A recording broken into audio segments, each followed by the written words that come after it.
The following is brought to you by the Social Suplex Podcast Network. G'day world, this is the Sniper of the Skies, Robbie Eagles, and you are listening to Keeping It Strong Style. Yo, this is Rich Latta from One Nation Radio. This is brought to you by the Social Suplex Podcast Network. We present to you the Ace of Podcasts, Keeping It Strong Style. Let's go. It's the Ace of Podcasts, Keeping It Strong Style. Covering New Japan, they ready to hold it down. Jeremy Donovan and the young boy Josh. Come and hit a job out in Barrio the Frogs. From the Tokyo Dome over to the G1. Social Suplex is the network where we can get it done. I'ma chill and let them have it, cause this is just an intro. Keeping the strong style, 6 stars from the get-go, boy.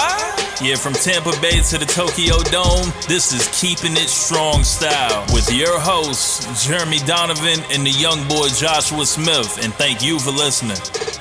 Welcome to Keeping It Strong Style, the Ace of Podcast on the Social Suplex Podcast Network. Jeremy Donovan here with the young boy Josh Smith.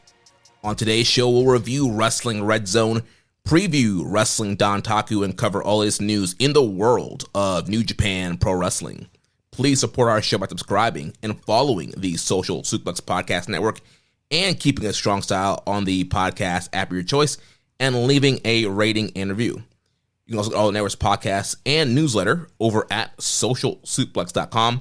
If you enjoy this podcast, please consider making a one-time or monthly donation by visiting socialsuplex.com/donate and click on the donate button under the Keeping It Strong Style logo.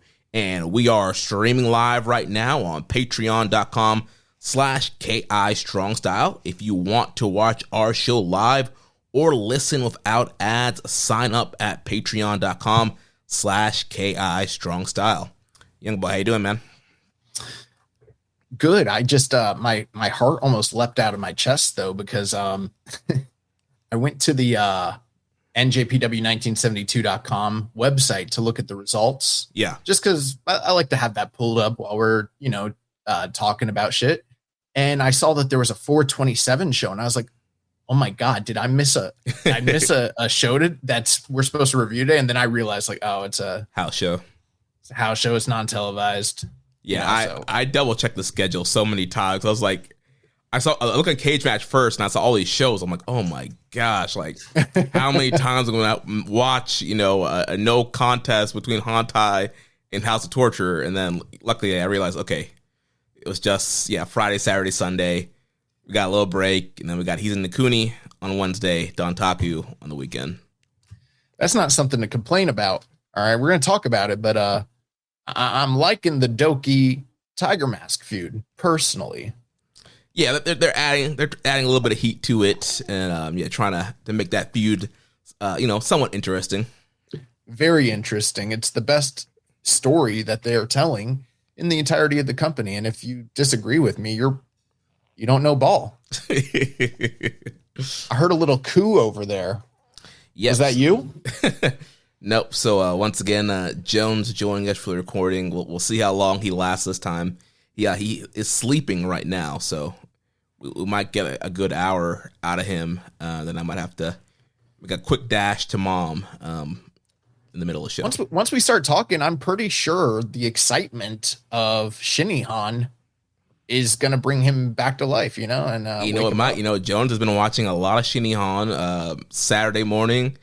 We got up at 4 a.m. and we watched Wrestling Redzone live.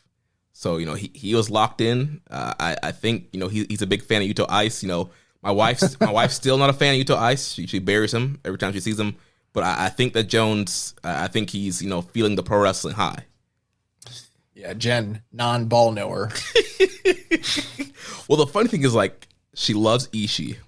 She loves, Ray Phoenix, Young Bucks, Kenny Omega, but I don't know.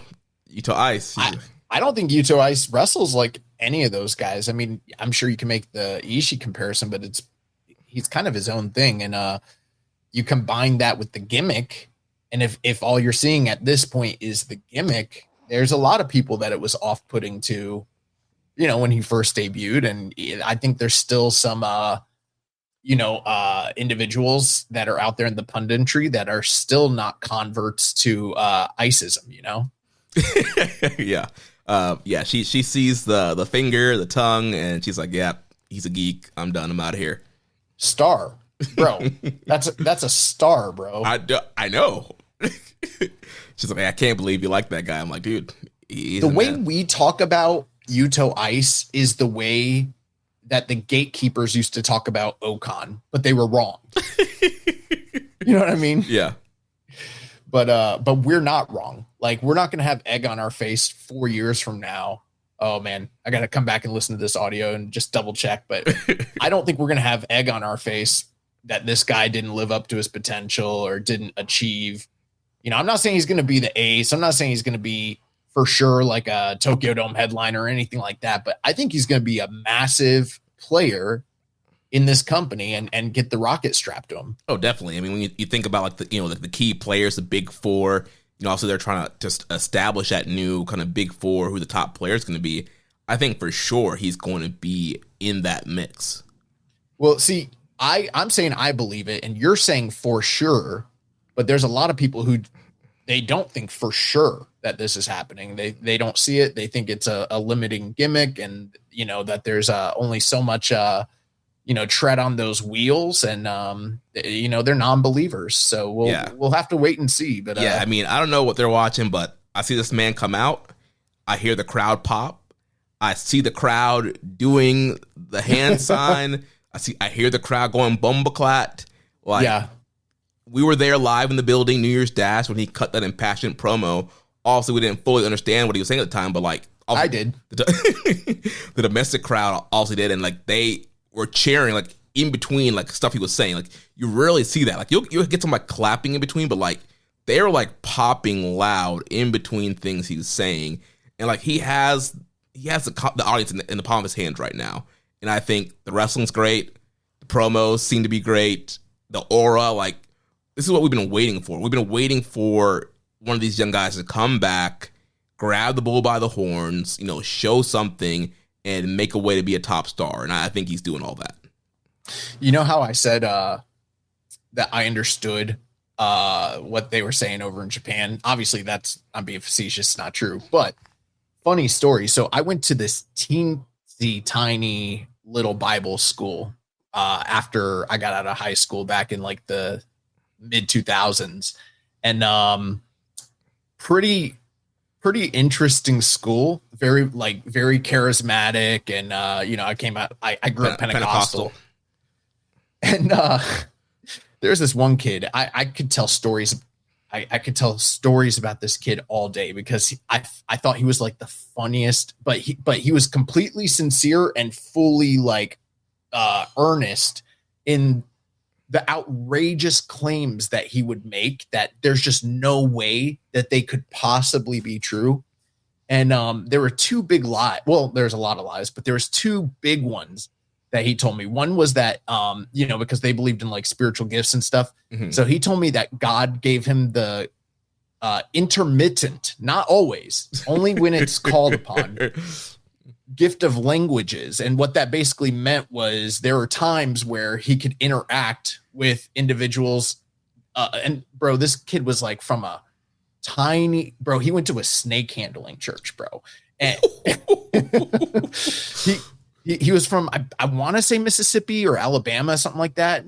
He would tell us about how he lived in this little town where there was less than 500 people, and there's one road in and one road out. And yeah, he told me about times that he interacted with people from overseas, and they would speak a language, and then suddenly it was he heard it in English. And I'm like, another time is he told, let me tell you this story. So fucking stupid. So he's like, we would go to, this is so off topic. We would go sometimes to go hold church services for old people in nursing homes. It was because it was a ministry school or whatever, and I would go do some of those. And usually what they would do is they would send there was two types of students. There was the students that were studying theology, which was me, and basically that just meant you wanted to preach or whatever. Yeah. And then they had music students, and he was a music major. And they would usually link you up with like a music student so that they could play songs and maybe have like a girl or a guy come out and sing like little hymns to the old people or whatever before you get up and you try to save all these like 90-year-old people's souls that are just trying to like get out for the morning and like have some human interaction because they're like stored up in their rooms. And they're all in wheelchairs and you're like, we're going to have a revival. And they're like, ah. But anyways, he told me that God gave him the gift of songs, And he said that he was awoken in the middle of the night and he heard someone call his name. I want to do it in his voice, but I feel like I'll get canceled if I start.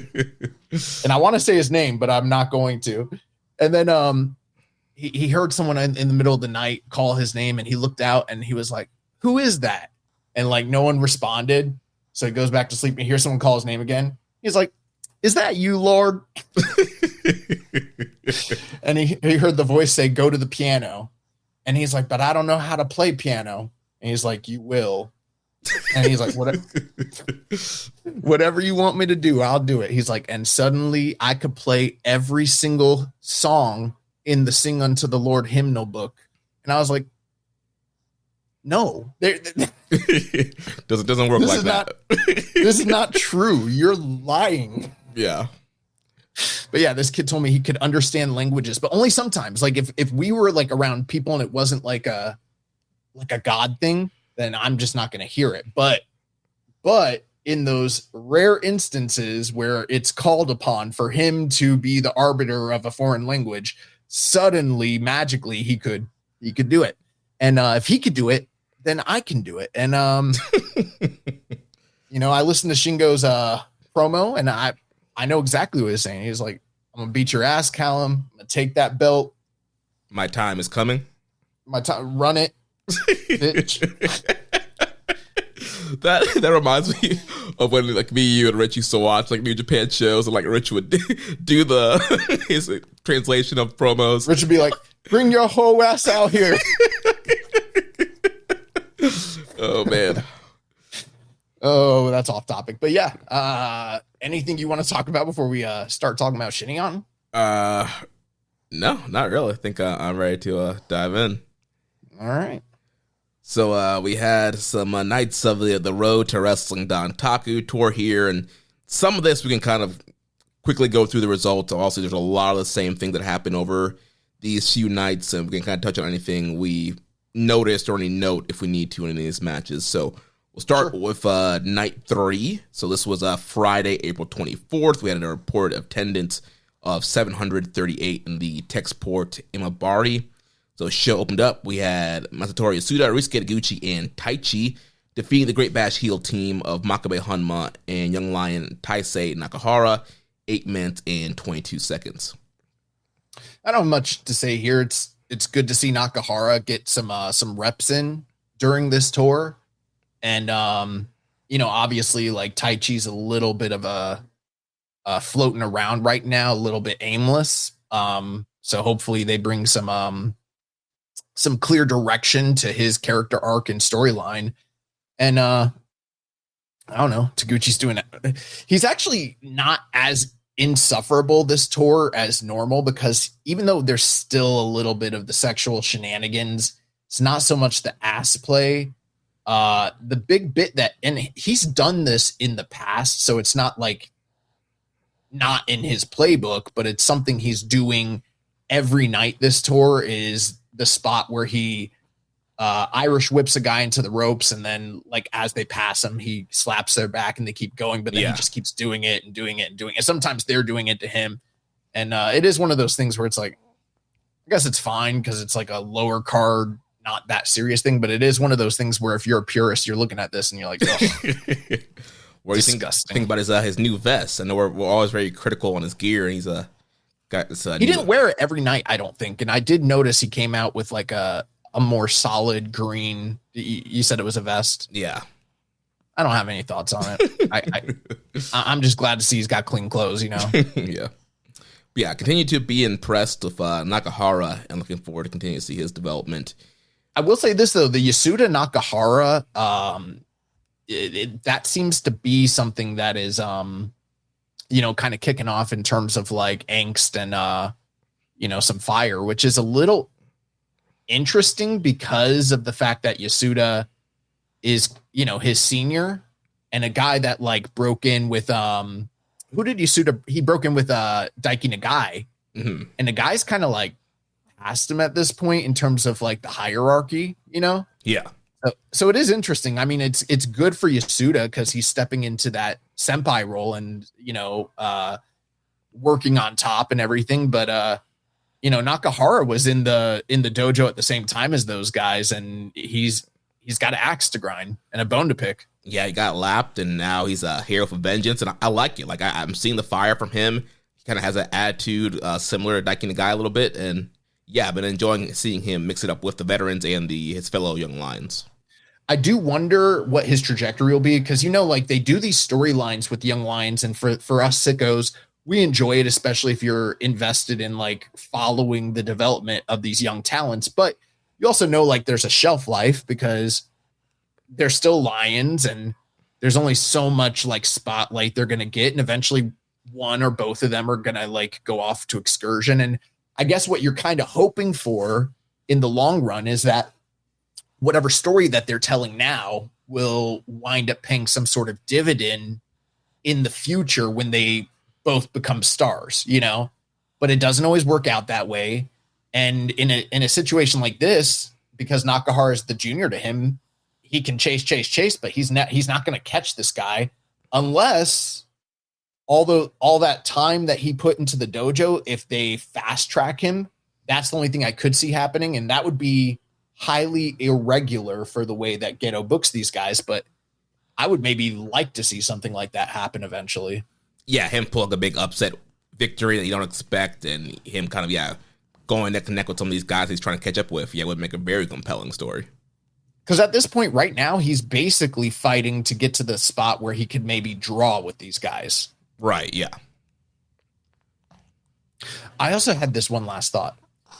If they ever came out with the NJPW game and you did career mode, how would it fucking work if you started as a dojo young lion, but you got to lose every single match? Maybe that's the challenge. Like if you win, you fail the mission and you have to. Or is it like a cut? Like, do you remember some of those WWE games where it's like you're whooping everybody's ass in the story mode, and then suddenly a cut screen pops in and they make you lose, and you're like, I was fucking Jericho up. How did Miz beat me? This is stupid. Yeah. Unless I guess maybe they focus it just on the young lion stuff, and you're only facing like young lions in your class kind of a thing. You can't. No, you still got to lose. You got to lose a lot. That maybe they could do it instead of you like working the full tour. They could just do an abbreviated young lion thing where you work like, I don't know, 5-6 matches or something, and they just like move you along. But or they do the gimmick where like you have to do certain sequences in the match, and then when you get to one point, it goes to the cut scene. The veteran or the older young lion takes over, beats you, but you succeeded the sequence you needed to do in the match. I would like it better if the AI just becomes unbeatable and they just fuck you up, and it's like it doesn't matter how hard you try, like you're not, it's like defeat the streak but on like steroids. Yeah. So it doesn't matter if it's Yujiro, Yano. It doesn't matter how hard you fight. Like Hanma's gonna Kokeshi you, and you're fucking done. Rocket Kokeshi. Oh man. So following that, we had United Empire team of Great Okan, Hanare, and Jacob Austin Young defeating the Goto Revolutionary Army in Hiroki Goto, Tatsuya Matsumoto, and Yoshihashi. And so a little bit of fallout from the number one contendership match and a preview for the upcoming Never Six-Man title match. I started thinking a little bit more about it, and I realized, last week and the week prior, we were doing the preview like, hey, which of these two teams do we think is going to win the number one contendership, blah, blah, blah. And then last week we reviewed that. But one thing I hadn't taken into consideration is how the the Dontaku Never 6-man title match plays into all of this. Mm-hmm. And I think now that if I had put a little more thought into, okay, we're not just focusing on the IWGP tag team titles, but these two teams are going to eventually face again in May. I think I could have had it probably was a little bit easier read to tell, like, oh, okay, Bishamon's probably going to win this thing because they're probably going to be yeah. Yeah, maybe, I don't know. Well, yeah, well, we can get to that when we get there, but yeah, there's a high likelihood they could be dropping those trios belts. Matsumoto stud, Yeah, he's looking great. Following that, we had House of Torture, Chase Owens, Dick Togo, Doki, Sho, and Yoshinobu Kanemaru facing off against Wato, Shota Umino, Tiger Mask, Toru Yano, and Yo. This went to a double count out, and Josh, say you're liking these double count out finishes. They're not all double count outs. Some of them are no contests and stuff like that.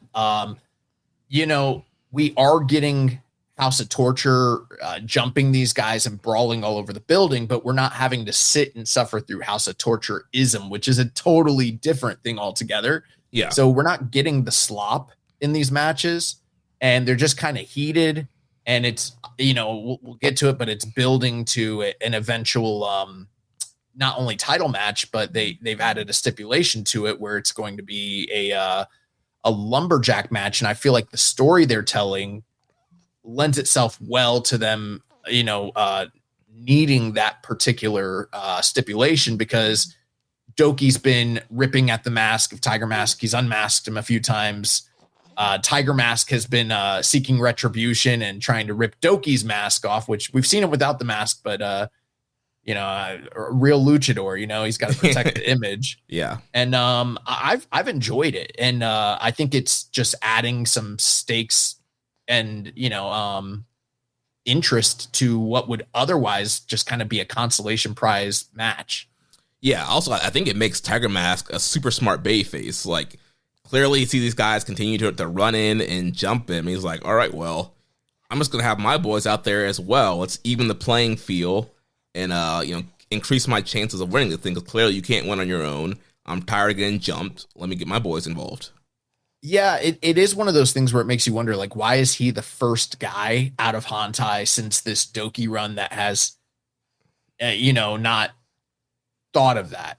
Yeah. And maybe others were trying, if you're just talking kayfabe, maybe their mindsets as characters were, I want to win this on my own and overcome the odds. But he was like, fuck that. I'm bringing the crew. Fuck y'all. Yeah.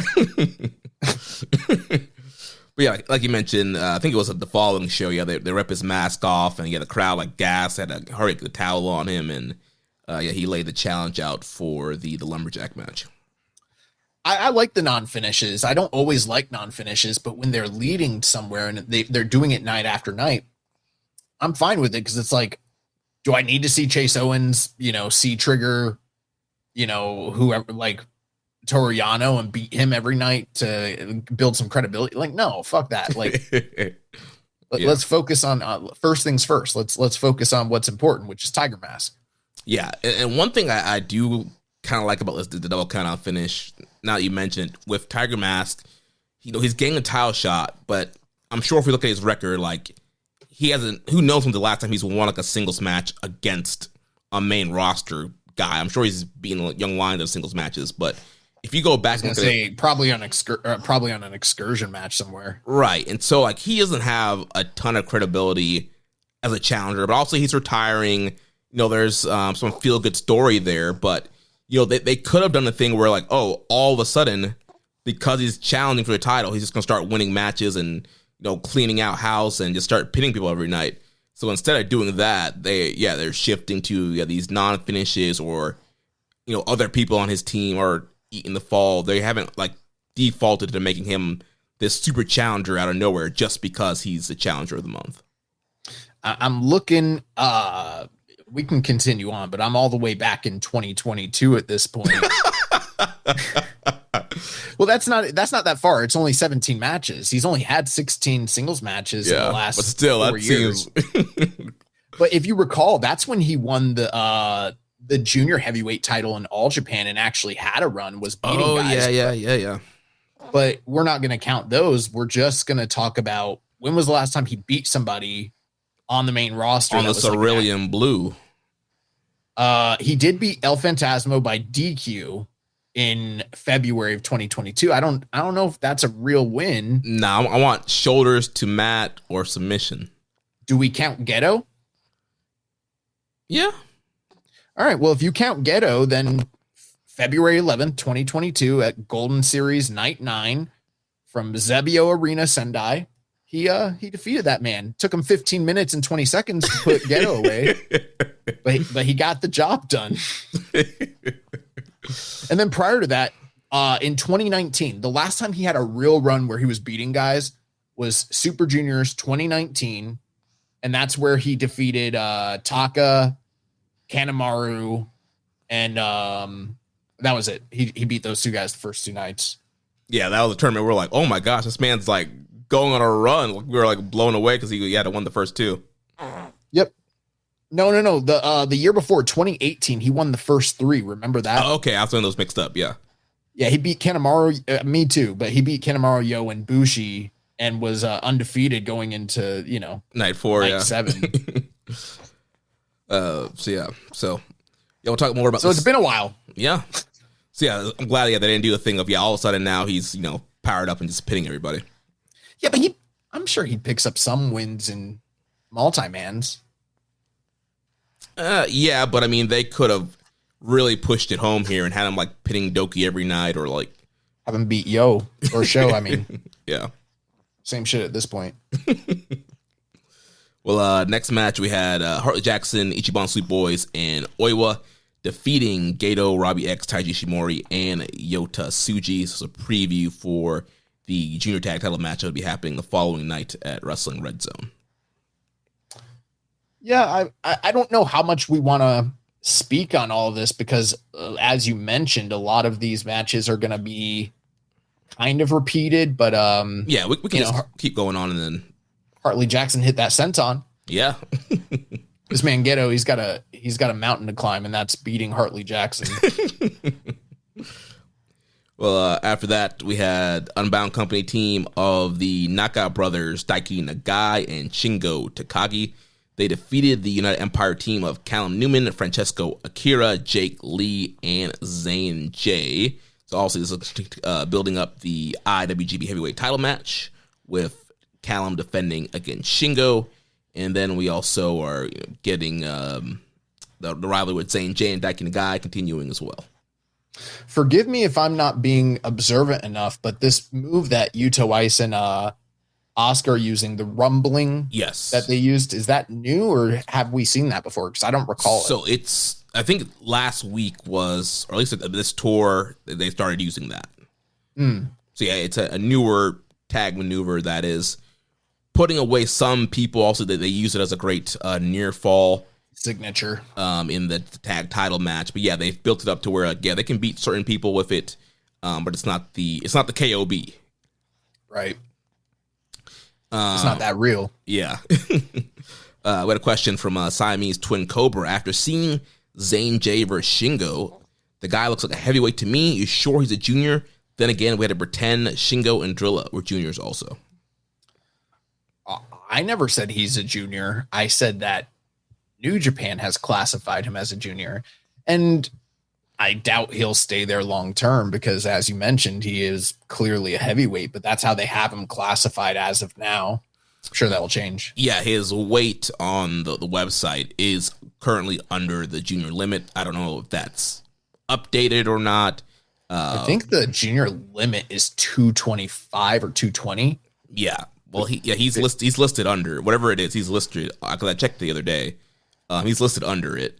But again, I don't know when that was from. Like, was that when he came in Japan, or how often are they doing the weight checks? I don't know. Is this the gimmick where our buddy Aaron Nova, he would bring the scale out, every week, and are these boys getting weighed every week? I don't know. Speaking of Aaron Nova, you see, Saif El Sabah won that big Royal Rumble match in the Tampa Rumble. Oh, nice, bro. If Saif's back, we might need to Might need to hit up a Tampa Bay Pro show. That this man came to save a territory. Weight limit for the IWGP Junior division is 220 pounds. But, they're going by the old definition still. Like, nowadays a junior is like 205. But 205. but back in the 90s, 220. So it's like Shawn Michaels could have been IWGP Junior Heavyweight Champion. All right. Yeah. Bret Hart. Bret Hart did compete in the junior division in New Japan, actually, in the 80s. I'm talking about, WWF champion Bret Hart. Yeah, the pink and black attack. Yeah. Next question from Def Triangle 720. Do you think Unbound Company is only going to be around longer due to them not having another person sued to have their own faction? What I mean is Unbound Company doesn't feel like a real faction. You can tell if their attires and how they interact. Nobody seems committed to the new faction. I'm not either, to be honest with you. I don't know if the reasoning that you gave is, it's all speculation at this point. So, do I agree with you that the reason that they're still this unit and everything like that is because, the stars haven't aligned with the perfect situation? Possibly. But I think it's pretty clear. I think that's undercutting Tsuji a little bit. I think it's pretty clear that they always have had intentions of Tsuji to, be the front man or the factional leader of some sort of group. Mm-hmm. At the same time, they dragged their feet with Unaffiliated for a long ass time.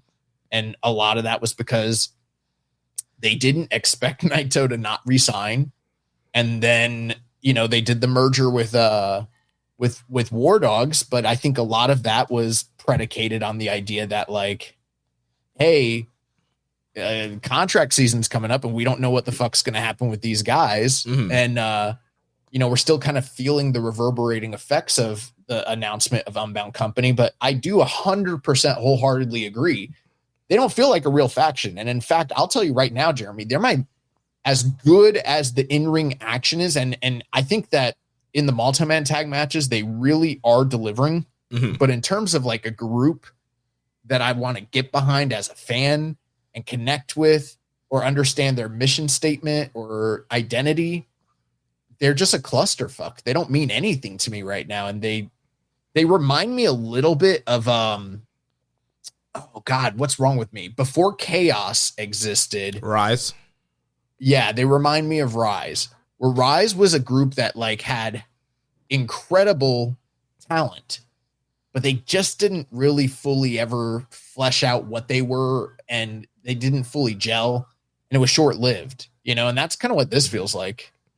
Yeah, which again, it was weird because like pretty much you go down the whole roster of the unit. Like I'm digging everybody. Like obviously Tsuji rocks, Shingo's great, Robbie X and Taiji Ishimori are killing it as a team, and Knockout Brothers obviously killing it as a team. Drill Maloney was awesome, and also teaming him with Shingo. Like their faction's pretty stacked, and individually the acts in the faction are killing it. But yeah, once you put them all together, there isn't always quite that synergy that you saw when they were LIJ and when they were War Dogs. So either they're still trying to figure it out, or maybe the faction is not a long-term thing and they're just making the best of it for now, or maybe they're just waiting and see, like, is this thing going to get over or not, and kind of base it on that. It's going to be hard for it to get over when you've got some of the shittiest merch that I've ever seen for any group ever. Yeah, that Microsoft Word handprint. Bro, you ever seen the Ryan Gosling SNL skit about how Avatar's logo is just the papyrus print from Microsoft Word? No, but that's hilarious. It's true. It's 100%. Bro, you should go watch that when we get done. It's fucking hilarious. But yeah, man, I don't know. Do I think these guys get together and hang out? Maybe. I'm sure the boys, kick back and go to the bar together, but they don't give me the vibe that these dudes are all like boys and they chill and that sort of thing. Like they just don't. And maybe if there was some sort of cohesive connectivity, I mean, you look at United Empire and like, as much as we have complained over the years about the aimlessness of that group in terms of kayfabe, it has never even at their lowest point, it has never come across. And, you know, they're a hodgepodge of a lot of different types of talent, different sizes, shapes, backgrounds, yada, yada. But they've always come across to me like, these guys are boys. They all hang out. They hit up the karaoke bar, you know, together. They're clubbing in, you know, Shinjuku or whatever the fuck. And, you know, they're tight. And Unbound Company is just like, what the fuck are we doing? I'm a segregationist, Jeremy. Okay. I think you need to keep the domestic Japanese guys away from the white men. All right. The way God intended it. Oh man. Say, or only one allowed? Just one, you know. So who wants to be the Yujiro of that group? That's what you got. Yeah. No, but I'm just joking about that aspect of it. But they do need something that connects them, an attitude, a mantra, a look, something. And as of right now, it's just like, we're Unbound Company. All right, dog. Like, I don't know, bro. Like, and I don't think it's serving Tsuji very well as the leader. Yeah. In terms of like just promoting him as anything, really. Yeah, and then the logo, yeah, we've trashed that. It's a knockoff LIJ font with Bullet Club colors, and that horrible the hand fists breaking out the chain thing. Just everything about it just is not great. They're like every WWE, you know, fired individual that's like, I'm breaking out of prison. Yeah, prison break video. But you know, the one guy who's really rocking with it though is Daiki Nagai. That man got him some new trunks. He put those fists on the back. He's down with the Unbound. Awesome.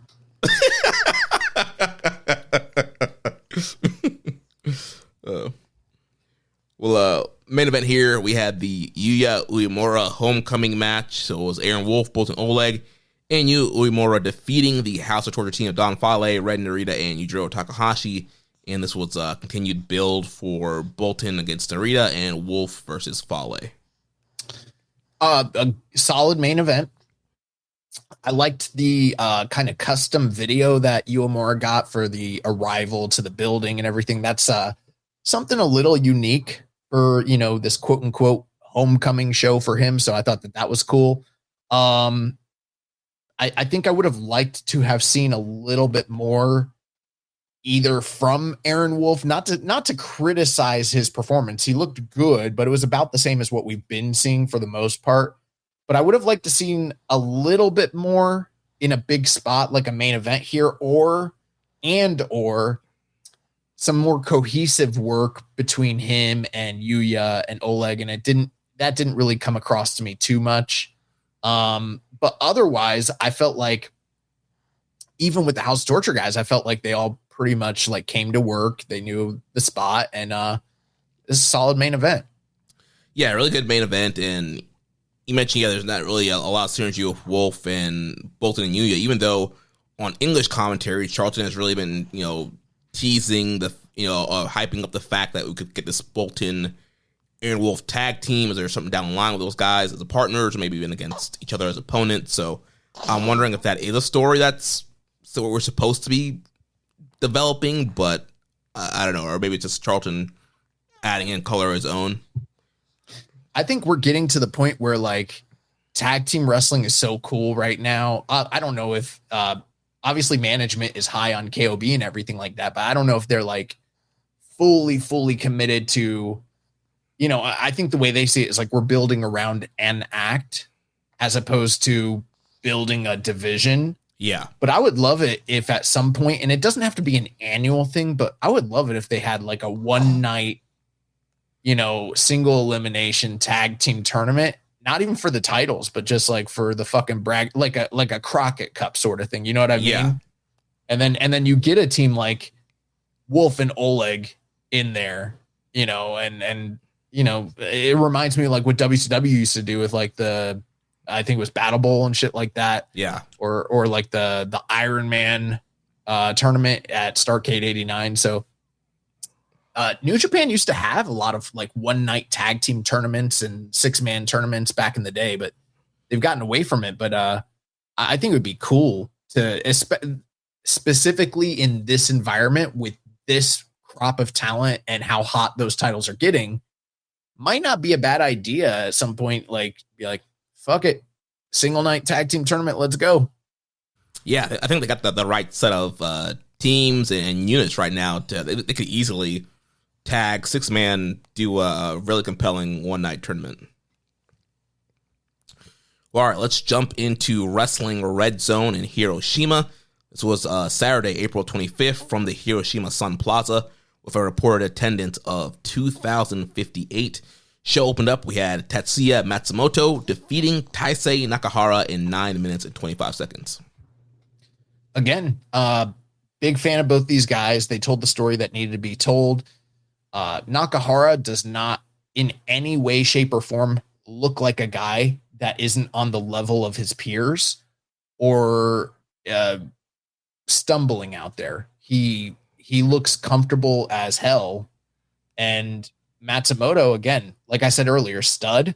And I think he's personally, even though I like the fire between Yasuda and Nakahara and what they're portraying there, Matsumoto has come in later than Yasuda, and I feel like he's a better leading guy. Plus, he's more handsome and sexier man. So yeah, he's shredded and jacked, and yeah, I don't know if it's him working with like Goto and Yoshihashi, but I feel like he's definitely taken a step ahead of Yasuda, and he's showing some really great fire and some really great strikes and submissions in his matches. And then yeah, again, the fire from Nakahara, I thought that he brought as well. And so you have these two guys with a lot of fire, a lot of energy, and it's a really good opening match.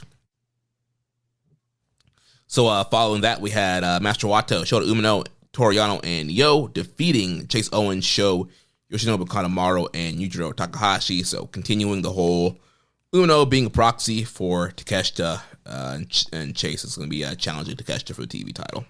Which I don't think is working personally, and I won't elaborate more on it because we've already talked about it, but I feel like, and I understand that there's limitations, but when you have these various AEW talents, like it was going to be Gabe, but now it's Andrade, and then, obviously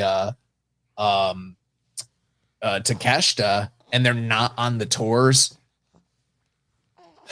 I don't know. Maybe I don't want to belabor that point too much because it's like not everybody watches the Road 2s. Maybe the only thing that really does matter in the long run is the big shows where they're making the big appearances. But for fans like us who are tuning in and they're trying to like figure out a way to like bridge the gap and make these feuds make sense, it's really not. There's not a lot there. And I would like for maybe they just do something a little more creative in the interim to build heat for those matches, even if it's like videos or social media, just something that can, be played upon to enhance the story instead of just having like stand-ins. Yeah, I don't think it does any favors for Shota Umino at all. He kind of looks like this, second place geek, just kind of being in there for Takeshita. And like, I don't really see how this helps move him forward. I know that him and Takeshita will be teaming on one of these Dontaku shows against House of Torture, but I don't really feel like him just being there is building that story up. I don't feel like it's doing anything for the TV title match. So I think it's kind of a loss across the board. Yeah, Walker is trying really hard on these shows to, basically put over Shota Umino, being like the man who pushed Takeshita to the brink and took him to the time limit, and it's like, you can't beat him though, bro. Like, right. Another thing too, I don't know if you noticed this, and I'm not trying to be too nitpicky, but I thought Walker was fucking funny on this show because he was like, he said it like 4 times. And I know part of it was because it was his birthday. Happy birthday, by the way. But also, if you're going to work on your birthday on the 25th, I don't know why he dipped out, why we don't have English commentary for this, the show yesterday. But he had to do Stardom. Oh, okay. So I can't hate on the working man too much, although I am like, that was a big show for them. But I mean, where are your priorities? Yeah, where are your priorities, bro? Like, why aren't you covering this dimly lit, road to? Yeah. But what I thought was funny about this show is he kept saying it was the honor of his life. And I've heard him say that before. And I'm like, bro, this is not Wrestling Redzone in Hiroshima is not the honor. All right, mid-90s Tony Schiavone, the greatest evening in the history of this sport, you know? Yeah. I was wondering if he was like being a little sarcastic because throughout the night he kept saying, I love pro wrestling. And like, I was kind of in a little sarcastic tone. And I'm wondering if like, yeah, that's because he was there on his birthday and... Scandal. I don't know. Maybe I'm, reading into it too much, but I felt like there was a little bit of an over the top, more than just a normal announcer voice, but kind of this over the top exaggeration on like, I love pro wrestling. I'm so happy to be here. You know how I read it? I didn't even think of that. The way I read it was like, man, this guy's bringing some genuine enthusiasm. This is good to see. I'm glad he really fucking loves wrestling. This man loves this sport. The sport that I love. So, next match, we had Great Okan Hanare and Francesco Akira defeating Asuda, Taguchi, and Taichi. So, giving Okan Hanare a little bit of steam heading into their never six-man match. And then Akira and Taguchi, they're getting ready for Super Juniors. Yep. Yeah, that's pretty much it. Following that, we had Aaron Wolf, Bolton Oleg, Tiger Mask, and Togi Makabe going to a no contest with the House of Torture team of Dick Togo, Don Wale, Doki, and Ren Narita. And I will be right back. Yeah, I mean, I could imagine if you are one of these guys working this match and you're like, damn, 9 minutes, no finish, 8-man. I'm just going to have to walk and brawl a little bit, take barely any bumps. Easy night of work in Hiroshima. I'm all for it. So, yeah, I didn't think that there was anything super standout here. We did already kind of discuss the ongoing story that's been, taking place between Tiger Mask and Doki here. But this was the evening where post-match, Tiger Mask gets on the mic and basically states that this is going to call for a lumberjack match, which unfortunately, on the one hand, you're like, oh, that's kind of like, I don't know how excited I was in general for a Doki Tiger Mask match in and of itself. But now that it's like, it's a lumberjack match, it's like, okay, the shenanigans that's obviously going to unfold, maybe it'll be neutralized a little bit, but there is still going to be some of the House of Torture slop. All the same, New Japan really doesn't have a great track record of ever delivering good lumberjack matches. So when I heard this announcement, I wasn't so sure about how high I was on the premise. Yeah, and the one hand, like you mentioned, with House of Torture, and we've said this before, a lot of times it is better when they're all already out there, because that cuts the slop down in half. You don't have each of these guys having to run in and get their gimmick, and you have like 10 run-ins. Like, they're already there. And so I think from that aspect, that could make the match better. That, all right, they're out there. We already know the shenanigans are coming. But yeah, like you mentioned, there hasn't really been any great lumberjack matches, and they just kind of end up as smozzes. And I feel like most of the time, the babyface gets screwed over anyway. And so yeah, it's not really great. So following that, we had Hartley Jackson and Oiwa defeating Honma and Yuya Uemura. Interesting team here. We talked about it last week on how we like the pairing of Jackson and Oiwa. So it's interesting here that they're once again paired off in a tag match and picking up a win, and wondering if like that's the direction they're going to go in with the TMDK heavyweight team. One thing I didn't mention that they talked about on commentary was how the previous evening, even though it was his homecoming show, that Uemura was doing a pre-show signing that like went on and on. Although I'm like, you guys drew 700. How long could that line possibly be? But they mentioned how his popularity has seemed to domestically skyrocket, even on the tail end of him not successfully winning New Japan Cup, which is interesting. So that's maybe a positive sign, but I don't know how valid the claim is.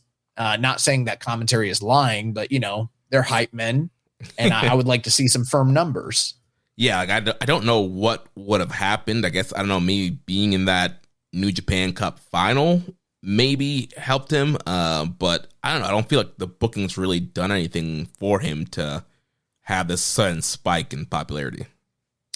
Well, again, the claim is coming out of the New Japan Cup, the showings and you know, garnering the support from the audience. Now they're riding with him, which is totally understandable if that's the case. And the other thing too is, you know, you come out of one of those tournaments, only one person can be really pushed out of it. You can build some stories, but if you go deep and you don't win and you don't wind up being the Dontaku challenger, it is sort of like, well, what's next? You know what I mean? And sometimes some guys just don't get factored in and they kind of tread water until maybe the next tour when they do have something for them. I think what we're hoping is, like, right now, the two guys that are kind of just treading water the most out of Hantai are Taichi and Yuya. And you're sort of like, I don't need them to be skyrocketed or jetpacked, but let's find something for those guys to do. Give them something with stakes. Give them a little taste. Give them a taste. Yeah, so we had a Big Jag hit the Jagged Edge Death Valley driver on Hanma for the win here. Then following that, we had United Empire, Callum Newman, Jake Lee, Jacob Austin Young, and Zane J defeating the Unbound Company team of Daiki Nagai, Gato, Shingo Takagi, and Yota Tsuji. So continue build for the IWGP heavyweight title match here. Yeah, Unbound Company geeks. Taking that L. Anytime Ghetto's with them, you know what the fuck's happening. And it's like, bro, weak link. Cut the fat, you know? Right. Yeah, it's not even Daiki Nagai. I think there's some apologists out there that are like, even though actually it was Daiki that got pinned in this match with Jacob Austin Young beat him. Yeah, hit that bite the dust. So they're kind of continuing their feud there. I think that there are some fans out there that anytime they see UE with Callum Newman and Ghetto on the opposite end, they're like, tonight might be the night. Well, following that, we get into the top two matches on the card. So first, we had the IWGP Junior Heavyweight Tag Team titles.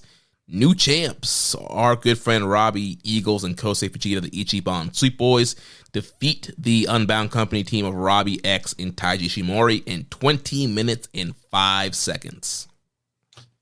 Do you remember last week what our prediction was? Because I don't. Yes, I predicted a Sweet Boys win. You said that Robbie X and Ishimori were going to retain.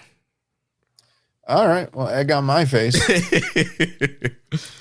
But at the same time, I fully believe I probably was saying, like, it's a 50-50 proposition. Right. We were saying with the junior titles that they flip-flop a lot, and, like, we wouldn't be surprised. Like, we said either team would win, it would make sense. But I think your final thought was the champs would retain. I do wonder in the fallout if that is a positive or a negative for Kosei Fujita, namely going into Super Juniors. We've talked about it ad nauseum in the past about how, like, being a double champion in the junior division, there's plenty of, you know, precedent and examples of that, but you still kind of have to, like, look at it a little sidewise. Like, did they saddle my guy up with a tag team title as a consolation prize because he's not going to be going back to back in Super Juniors this year, you know? That could be very much it. Maybe he goes to the finals and still loses, or he goes deep and doesn't win. So, yeah, maybe they just wanted to, give him a little something. Or like I was saying last week, maybe he's going to be featured in more of these main events on the tour on his block, and maybe they wanted to have him have that title as well. New Japan, not even prior to Ghetto, but especially with Ghetto, they love having, like, a finalist or a winner from a previous tournament go to the next year's finals, and then sometimes he just has them win twice and then three times. 4. Like, he's a fucking madman. But, you know, oftentimes the prior year's winner will go to a finals and then put over whoever the next tournament winner is going to be. So just so that they can turn around at Dominion and lose to Doki via nut shot and a spray of mist and a suplex de la Luna. But that's neither here nor there. The match itself, bro, again, I don't really know how much I can state in terms of how good it was, just because this is a proven track record. Ichiban Sweet Boys and formerly War Dogs, now Unbound Company, but this tag team of Robbie X and Taiji Shimori, these 4 guys are magic with one another. Mm-hmm. I don't know if I think this is the best. And the reason I'm saying this isn't because I've done the calculations in my head and I'm like, oh, the third one was the best. Like they're starting to blend in with one another. Mm-hmm. So it's hard for me to recall which one is in fact my favorite of now 4 matches, but they're all top notch. And the one thing I have noticed is as the series has continued on, their chemistry's gotten better, and they whether the match is better or not is neither here nor there. They have gotten more accustomed to one another. The action is silkier, it's smoother, but in a good way, you know, in the junior style way with the high flying and the basing and the timing and everything. And like these guys just all click. They're always on the same page. Yeah, I think now because there are more matches, they're also starting to build on top of the matches where there are sequences where now they know each other and they're reversing something. Like one spot here where Robbie X is going for his Pele kick and Eagles catches him in the Ron Miller special. So that now they're starting to reverse and block their signature moves into other counters. So that's another wrinkle to the third and fourth that the first 2 might not have. Yeah, I didn't pick up. Did they call that on commentary? What the callback spots and what happened in the prior matches? I'm not sure, but the Pele kick something that Robbie X does every match, and so. But is that something that you like your own personal insight? Yeah, that's something I noticed. I maybe Walker said it, I don't remember, but like that's something I noticed that he went for the Pele and Eagles caught him in the Ron Miller. Maybe he did, but I didn't hear him say that. So step up your game, Walker. But yeah, Jeremy's out inciting you right now.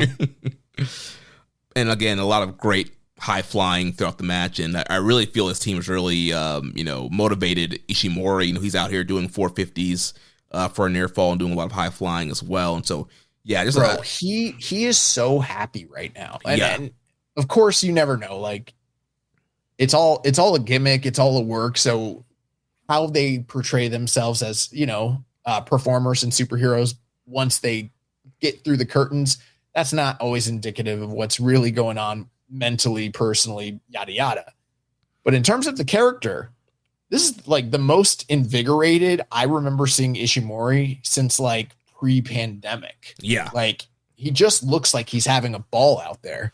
Yeah, I think he is. And these matches have been great. So towards the end of the match here, you had both Robbies fighting each other in the corner. Eagles ends up hitting a slice bread. Team DK hitting stereo kicks to Ishimori, but Ishimori coming back with a lethal injection. He gets Eagles in the bone lock, but Robbie rolls him up for a near fall. Eagle slams Ishimori down to the mat. Kosei hits a springboard flip dive to the floor. Eagles hits the 450 onto Ishimori's leg. Gets him in the Ron Miller special, and Ishimori is forced to submit. And Robbie tapped quick. Wasn't it a little bit drawn out? I felt like it was pretty quick. Okay. But full disclosure, I might have watched a few of these matches on a heightened speed. It was a busy weekend. So to me, it came off as like pretty quick, but I don't believe it was that. Like, they didn't do the thing where the guy gets the ropes and then they get pulled back and then they sit down on it. And then it's like, it wasn't like that. It just kind of locked in for a few seconds and then, he tapped out. Yeah.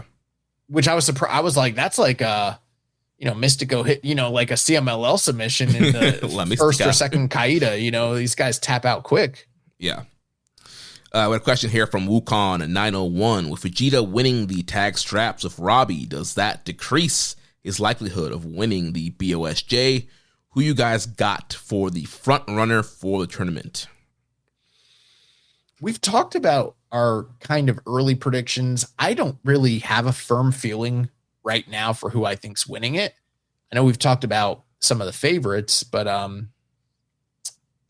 again, earlier, I didn't read this question before I brought up the fact of how will this affect his tournament run. But I don't know, Jeremy, do you have anything you want to expound on that? Do you have any favorites? I don't know. Yeah, I mean, as far as his chance, we kind of cover it. I feel like him winning the titles can hurt his chances of going, unless, like I mentioned last week, they just want to do the double champ thing and kind of do a junior version of Tsuji, and he's like the double champ going into the rest of the year. Or like you mentioned, like a lot of times Gato put the winner in the finals just to get the other finalists over and lose, and then he still has the titles and can still run with Ichiban Sweet Boys. So I had the gut feeling it's more of a detriment, but he still could win it. As far as favorites, again, we're still a few weeks away, but I don't know. Francesco Akira is a guy that sticks out to me, but I just don't know if they're going to go, back-to-back white man in the UE in these tournaments. Interesting. I do have one criticism of this match, Jeremy. Okay. One. And it doesn't ruin the match, but it is something where I'm like, I don't know, bro. The Will Ospreay Kota Ibushi spot. Oh, yeah. Robbie Eagles, he does the Super Rana to Robbie X, land on his feet.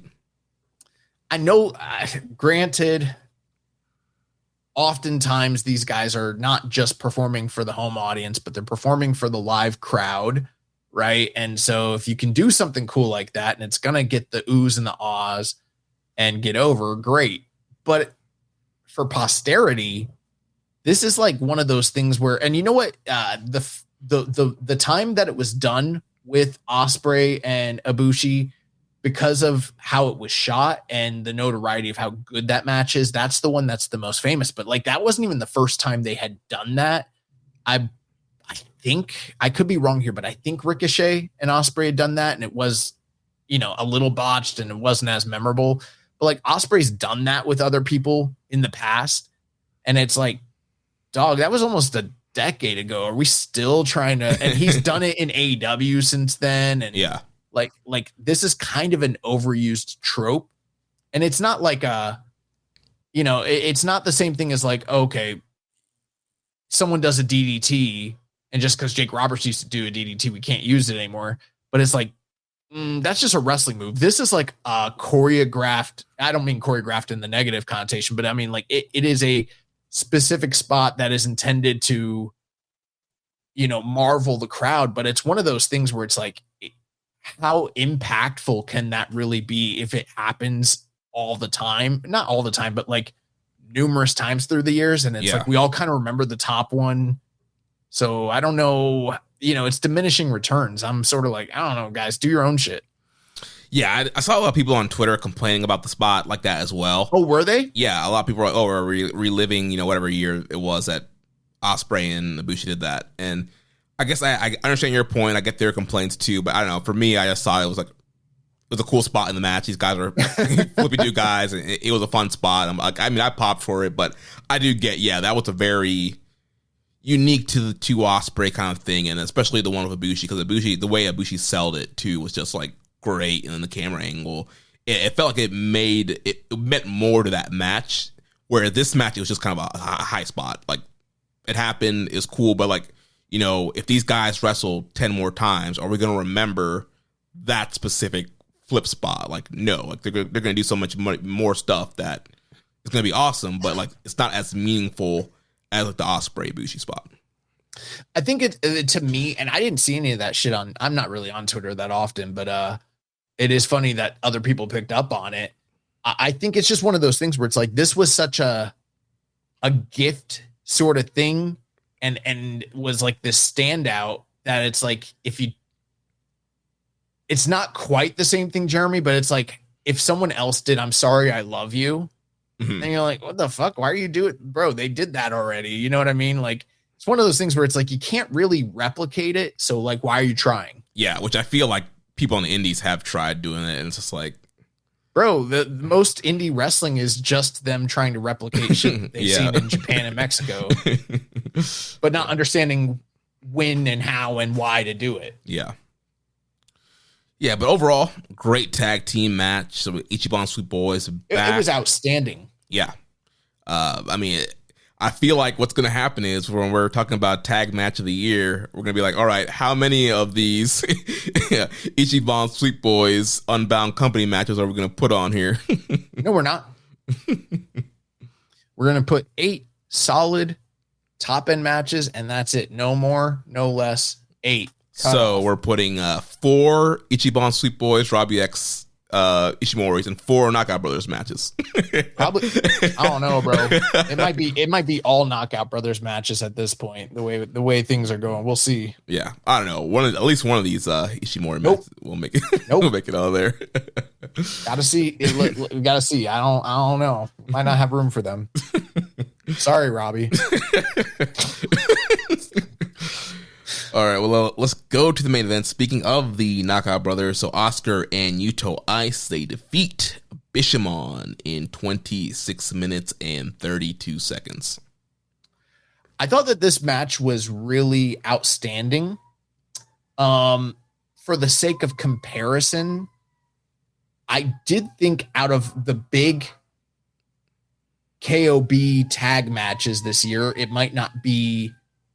I think it might be the bottom rung of all of their title defenses this year, but that's not a negative. That's not a knock, because it was still so outstanding and their body of work has been so high level that it's just another, you know what it reminds me of? And I mean, not trying to be like too braggadocious here, but like, remember when Okada had his long ass reign and every single title defense was like amazing, and you'd get to like the one with like Tiger Mask, him and Ibushi, and you're like, damn, that one was only like 4.5. It wasn't even near the that's what this is reminding me of. What I felt like the story was here, essentially, obviously they highlighted on commentary, and that it's been in the buildup that like the Bishamon has been the most dominant and successful tag team of the 2020s so far. We're a little more than halfway through the decade, but Oscar and Yuto Ice have come on. They're this this dynamo tag team. There's a little bit of history here, dating back to when Oscar and Yuto Ice were sent off to excursion, and they lost. I believe that was at a New Year Dash to Bishamon at the time. And so things have kind of come a little bit full circle here. And what I felt like the story was a little bit was like two teams. You would think that they're very dissimilar from one another, but they're really not. In terms of the structure and style of work, they're kind of similar. It reminded me of like a boxing match where you have two sluggers that can really crack. And the question is going to be like, who's going to crack that chin first? You know what I mean? Right. Yeah. And not to say that I don't think either team is necessarily like, just a never style team. That's not really, although there's elements of that, but they work a lot of speed. They work a lot of power moves and tandem moves.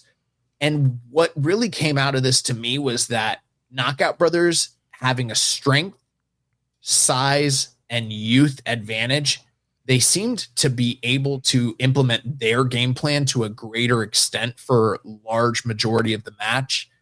And Bishamon really was trying to get their game plan. They would get their spots, but they kept getting cut off.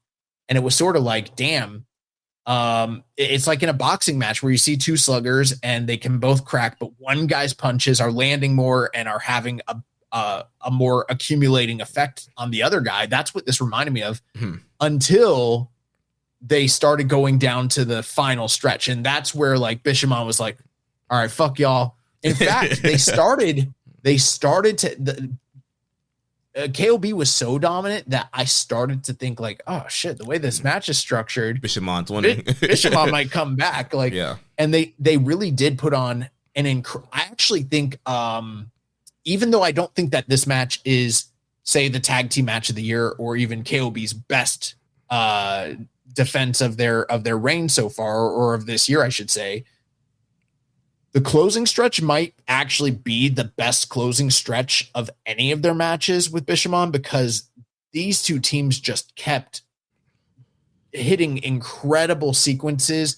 It reminded me of like the tag team version of like this modern 2010s golden era heavyweight main event house style. What I mean by that is like the closing stretches with guys like AJ Styles and Okada and Tanahashi and stuff like that, where it'd be like reversal, near fall, blah, blah, blah, blah. And they're like, they're never out of place and everybody knows what the fuck they're doing. Yeah. That's what this was like. And they were getting me to bite on a lot of the finishers. Yeah, there's a lot of great near falls here down the stretch. So down at the 16-minute mark, you had Knockout Brothers doing the rumbling. So they did a great job establishing that finisher on the tour. Hit it here, got a near fall there. You had Bishamon hitting a Doomsday Bulldog shortly after that, and getting a near fall off of that. You had several attempts for the Shoto, and then towards the 20-minute mark, they were finally able to hit the Shoto. But then Yuto Ice made a save from that pinfall, so that was a great near fall there. I thought, maybe they got them there. Obviously, there were several reversals of the KOB as well. And then finally, towards the end, you had Yuto Ice hitting the Cruella and setting up the KOB, and they hit the Tombstone on Yoshihashi and got the win. What I like about KOB is their ring awareness when they're hitting these moves. Now, that doesn't mean that they're always in place to stop a breakup from an opposing team, and as a fan, you don't necessarily want that because you want like the intrigue and all of that. But more often than not, what's the difference with this team versus the other teams that they're defeating? And this is more just a match structure and kayfabe thing. And this isn't saying like other teams can't do it, but it's the way that they're portraying them is that they're able to recover from a spot where they should have won the match and a guy breaks in and breaks it up or whatever. They're able to like, instead of like sit there and do the WrestleMania, like, oh my God, that sort of thing. The shock face. They don't do that shit. They're not doing the shit where it's like, oh, both teams have come in or, everyone's in there putting on their finishers and they're going to grab the hand and be like, don't tap out, brother. That they're not doing that. It's like someone breaks up the pinfall after they've hit something dominating. And like Yuto Ice stands up offended that they have, interfered with his victory. And then he gets on them right away and tosses their ass out of the ring. Yeah. And actually they did that several times, but Bishamon are also seasoned veterans who continuously come back. So what they had to do was like literally hit their finish on one of the guys and then throw his ass out. Yeah. And then turn around. And then you had what made it great was like you had Yoshihashi fighting for his life and trying to fend both guys off and kind of making it look for a minute there like, is this man, bro? Some of those roll-ups that he hit, were phenomenal. Like there was a couple times I was like, damn, if he would have potentially rolled up Oscar on some of those counters, I would have been like, game over. Bro, the match might have been better if Yoshihashi picked, like I might have walked, even though I'd be upset about the fact that KOB lost to the titles on this stage. I called blasphemy on that last week, but like if he hit up a roll up off of one of these dudes and just fucking got them out of there, I'd been like, bro, this is Jim Crockett Promotions. This is Southern style tag wrestling. So like they didn't do that, but there's a few times he got real close, but he got isolated. Goto wasn't around, and then hit the KOB and got him. Yeah, and like you mentioned, a great point you brought up there was KOB being great on a save, but yeah, I feel like Bishamon, their whole tag run, I think has been built on they're always there to make the save, especially Yoshihashi. I feel like he's always the key player to make the save and call a play and like keep the match going. And so yeah, facing a similar team that kind of has that similar thing where it's Yuto and Oscar are always in a good spot to come in and make a save and kind of keep things going. So yeah, I thought that helped as well. And yeah, it's a lot of, like you mentioned, a lot of great tag moves, a lot of great near falls, great striking. And yeah, Knockout Brothers get the win. You got a great post-match promo from the Knockout Brothers. No challengers coming out. So we don't know. I was wondering, I was waiting for like the next potential opponents and nobody came out. And I was like, bro, this then this is what I was talking about earlier when I was like, it doesn't feel like they're aiming to build a division necessarily, because it's like there's no one waiting in the wings right now. I'm sure, like, I think we're all kind of counting on like to steal a name from friends over at Super J-Cast, but like the Holy Seaman Army, the team of fucking Okan and Hanare, they seem to be like the next lined up team, but they can't really get back in line after they just lost, and they've got this never 6-man title match, coming down the pipeline, but they'll probably be the next challengers. But I did kind of wonder, I'm like, is there going to be a team? Because I think that title defense will probably take place, say, Dominion. So we got some time. Is anybody going to come out, stake a claim, and, main event a Corkin with these boys? Like, and nobody came out. Nobody want that smoke. Nobody. Yeah, bro. V7 are like, nah, we good. They did state a Walker mentioned a particular factoid, like that this was record setting. I think he said it was the first time that a tag team, I was trying to get some clarification on it. I didn't look into it deeply enough, but it was something like first time tag team holder winners to have this many defenses. Yeah, I think it was 6, and he named a couple teams that were tied at 5.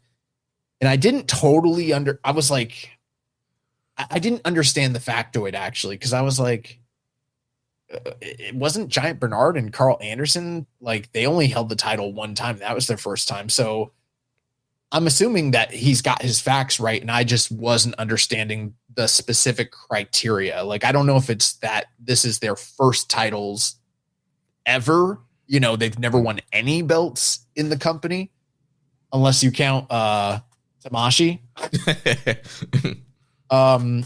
Or if it was like, I didn't understand what he was stating there, but apparently this was some sort of record that they set. Yeah. And I'm usually the arbiter of like records, and I didn't pick up on that. And I was like, what record do they, but bro, six defenses, like, it's a fucking lot. Yeah. And I tweeted this out, and I think, Knockout Brothers is a great example of what happens when you push a team. You push somebody coming back, and you just give them the push. You don't wait until they're quote unquote ready. Like, you push them and see what happens. And clearly they probably saw something that those guys had and kind of knew what the game plan was. But it's been so refreshing to see them debut this team, push them.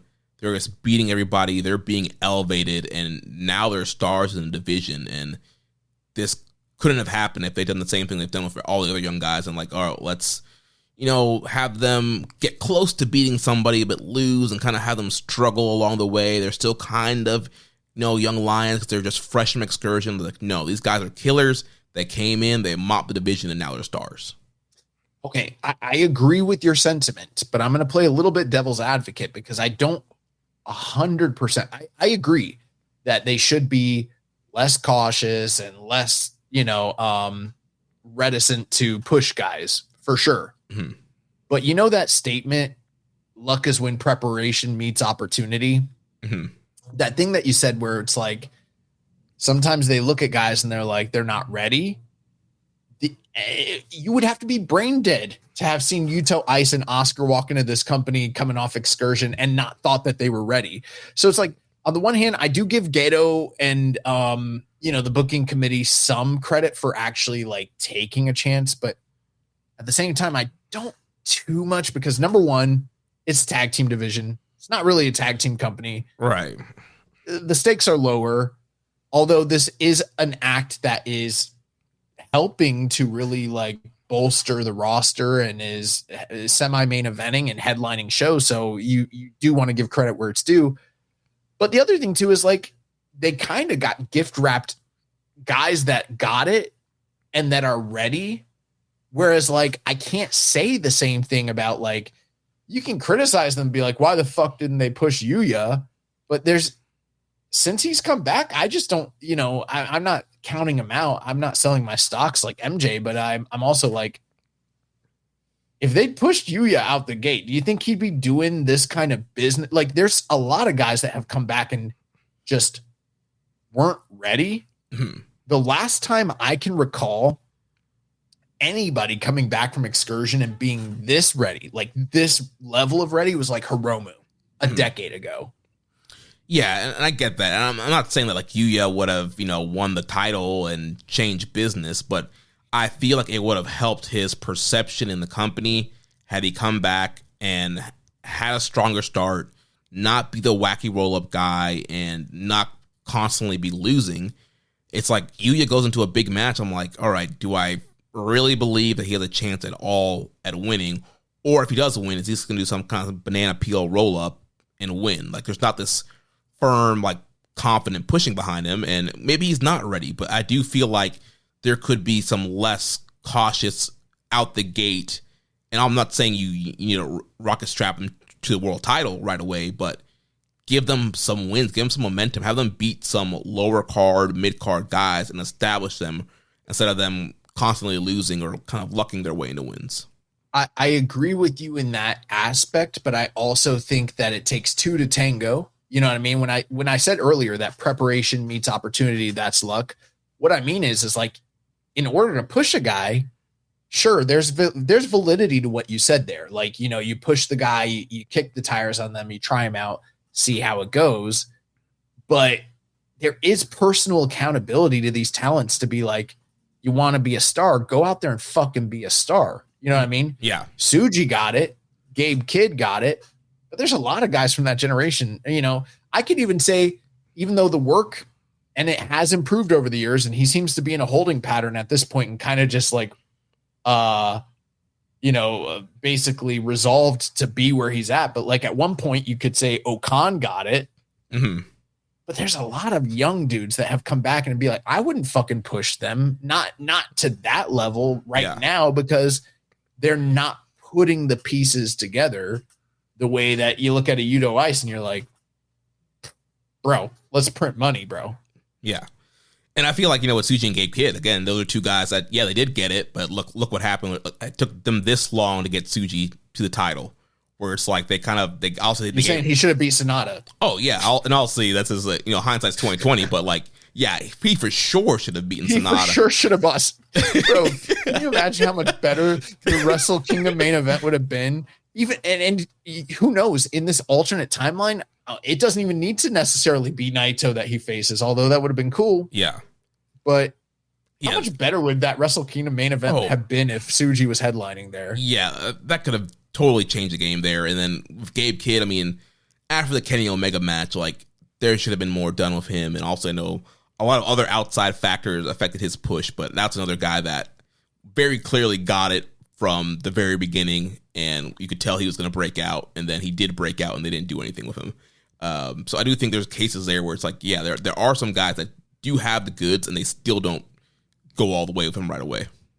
I do have a question about where we think this is heading, but I know we got a bunch of other questions, so I'm going to hold off on that for just a moment. Yeah, we got two questions here. First from Rambones. He says, with KOB continuing to hold the tag belts, do you think that they are being pushed to break one or both of the records Bad Intentions holds for number of defenses or days as champion? Commentary has been mentioning it, but that seems like a big step for a first title reign. What else would be left to chase after? There's a lot to unpack there. The funny thing is I said we had a bunch of questions because I saw a bunch of texts and I didn't read them, but it's just two questions, but they're both pretty loaded. I think that this is a great question. A couple things I will address. Number one, I don't believe that the commentary team, unless, who knows, I'm not asking Chris Charlton and Walker, or even like, maybe I should listen to, I know he's kind of canceled, but maybe I should listen to Kevin. I've never listened to Kevin Kelly's podcast. I know he's probably a little unhinged and like sharing secrets. Mm-hmm. So maybe he could give some insight here, but like, I don't know how much information about or even instruction is being given to the English broadcasters as far as what storylines they should, project or whatever. But I do want to say this. I kind of take credit for that talking point about them surpassing Bad Intentions records, because I believe personally that like we were the first ones to really talk about it, and then commentary heard it and has picked up on it. And of course, I think that that's a natural comparison point that would eventually rear its head anyways. Mm-hmm. But like 3 title defenses ago, I was saying that shit. And I feel like, and then the telltale sign, and I've already mentioned this before, is on commentary, they were like, the pundits out there are already talking about this, but nobody else but us was talking about it. And I was like, fuck yeah, bro, it's us. Us. Yeah. I mean, that could be the direction, man. Yeah, maybe they are trying to make them the tag team of this generation and give them a record. You know, we've talked about these young guys needing records to break and hurdles to climb, and so I think this is a great thing for them if they do end up going this way. And then, yeah, if they do this, like, yeah, what is next for them? And I don't know. I think you establish them as this incredible tag team. They break the record, and then whenever they eventually lose the belts, obviously there are always going to be threats to win them back, and I think there'll always be credible challengers. And you know, maybe they won't win the belts back right away, but you know, if you stick them in a tag team main event, you're like, oh wow, there's a high likelihood that these guys could win this match, get the belts back. So I think it helps establish them as super credible threats. I think it helps them establish them as stars as well. So yeah, I don't think there's going to be, you know, their other reigns, I don't think will end up being this long. I think more than likely they probably will get the belts back whenever they lose them, but I don't think that, you know, they need to have super long reigns every time. I think this is a great establishing reign. And then, you know, reign 2, 3, 4, however many times they win them back, like they can be, you know, pretty short intermittent reigns to get some other teams over. I think that we have seen a couple times over the past few years where guys have had opportunities to potentially chase a record and surpass it. And we thought that was the like overarching story. And they just, you know, Hiromu and Desperado both come to mind, chasing Liger's records, and never happened. But they both had long establishing reigns. I will say this: the chances. I'm not saying it's impossible, and this probably speaks to what Rambona is asking. He's like, if they hit that record, or even if they don't, what's next for them? And that's actually that was going to be my question for you, Jeremy. I was going to be like, after they've kind of cleared out this division, like who's next? Who are they going to feed to them? You know what I mean? But I guess the thought that I had is, what are the chances they ever get back to this level of defenses ever again? Maybe they will, maybe they could surpass it, but I'm like, if you really wanted to go and like put some of these old records to rest, especially since they just did that with Callum Newman and he surpassed Nakamura and Okada's records, fuck it, why not? And they're ratcheting up the wins in very quick succession, and they're garnering so much support. I'm like, go with the hot hand. Why not fucking right? Like fuck Carl Anderson, bro. They're not cooling off, so yeah, why flip the belt just because it's been X amount of days? Like clearly they're a hot act. They're, you know, after this match, you know, Yuto Ice was on the camera and he was pointing to the fans, and yeah, all the fans are doing his hand sign. There was they have the foam fingers of his hand sign now. There's new Knockout Brothers merch. There's Knockout Brothers towels. Like these guys are getting over and becoming stars. So yeah, why cool that off? Just because people might think, oh, they've held the belts for too long. It's somebody else's turn right now. The argument to that though is it does get to a point where it's like you're gonna have to start repeating challengers. Which they've already, you know, obviously how much time did they face Yuya and Umino? How many times did they face Zack and Oiwa? It's incumbent on Gedo.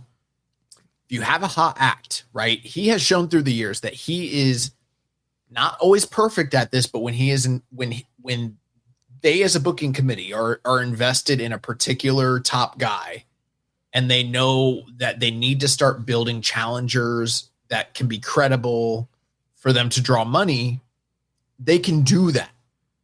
They have never, in the entirety of this show's history, shown the aptitude to be able to consistently build tag team title challengers. We've talked about it a lot over the years about how like they tend to go through cycles where either the division will be weak or they'll have 2 to 3, maybe 4 at most teams that kind of occupy the space for at least a year or so. And then they kind of reset around like Wrestle Kingdom time. But this is a team that is like a hot act. And if you want to keep making money with them, of course, I'm sure down the line, there will be some aspirations to turn them singles and see what they could do in terms of that. And I'm all for that.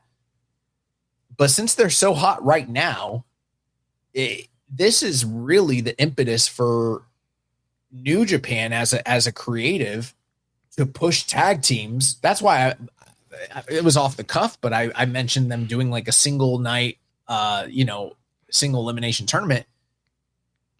A World Tag League once a year is not going to cut it for this division with these guys on top. They need something more establishing.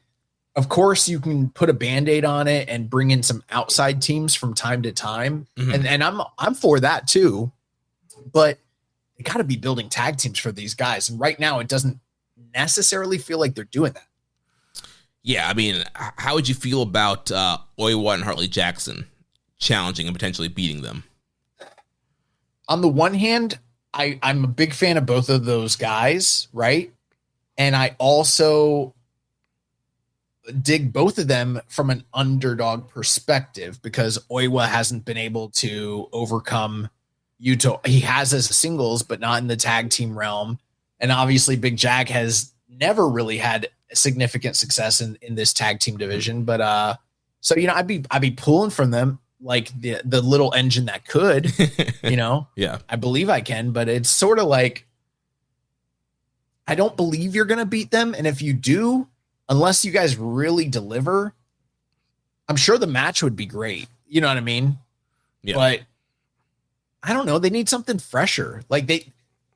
I'm not opposed to that tag team being one of the guys in the lineup, but what I'm saying is that they need to invest in the division. Some of those teams that are tagging during World Tag League, and I know not all of them still exist and everything, but like should be active throughout the year and not just in November, December. Right. And back to your earlier points, like, yeah, they've built one team and they haven't built, other, kind of the 1B of the division that's going to get the belts and then go back and forth. It's like, yeah, they're just mopping the floor of everybody and they haven't established the credible 1B of the division that you kind of run the towns with. There were since this show's inception, there's been 3 times where people have come back from excursion and just been very dominant out the gate. And that would be Jay White, Hiromu, which even predates the show, and a little bit predating the show would be Roppongi 3K. And I feel like since those 3 acts came into the company, they haven't had anybody that's hey, we're off to the races. We're building them up. We're going with them. And in all of those cases, they all got pretty big pushes out the gate. Obviously, I think a singles act comparing it to tag teams is it's apples and oranges, but there's some similarity. Mm-hmm. But you look at Roppongi 3K and it's they won the tag team titles almost immediately. They won Super Junior Tag League. But you look at the records, and granted, it is also the junior tag division and they're hot potatoing, but they never really had a reign the same extent and success of KOB. And obviously they're juniors, so there's only how high are they going to push those guys? Yeah. The more similar situation to what they're doing right now is Hiromu's first reign as junior champion. He came in, he won the belt almost immediately from Kushida. And for about a 6-month reign there, he was on a tear. It wasn't until Super Juniors where anyone was even able to figure him out and beat him. And that's very similar to KOB, the way they're being booked. It's no one has figured out the formula to beat these guys just yet. Mm-hmm. But they only went with Hiromu for 6 months. And that was enough to hey, he's a star. And now we're going to hold back and figure out some other stuff to do with him.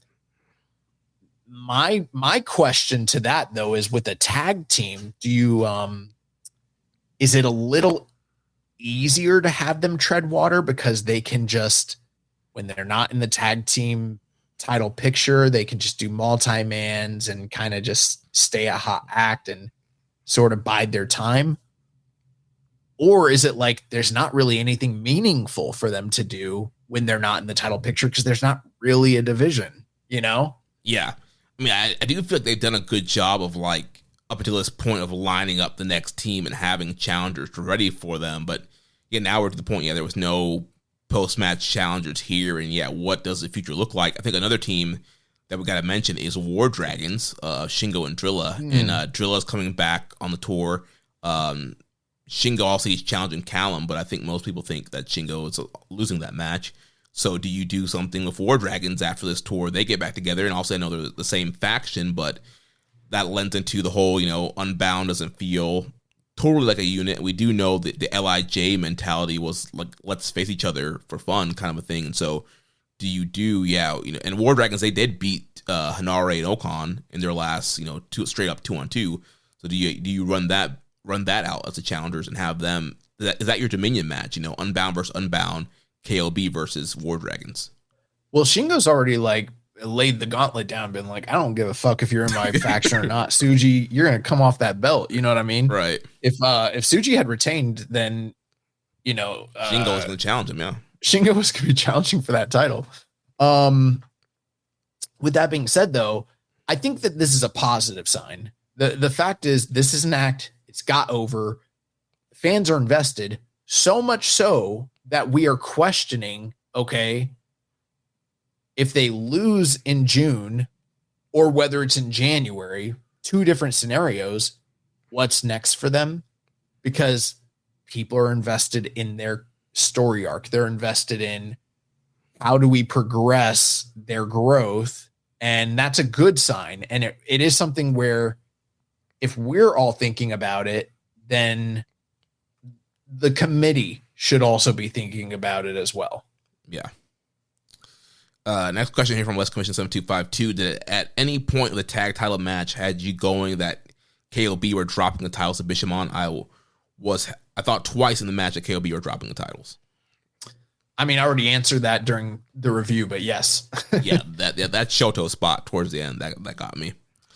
Death Triangle 720, of KOB's reign being so dominant, do you think they bring in an outside team to challenge at Dominion? They've already beaten most of the top teams. I don't think having another rematch between the teams they've beaten already this year should be challenging again so soon.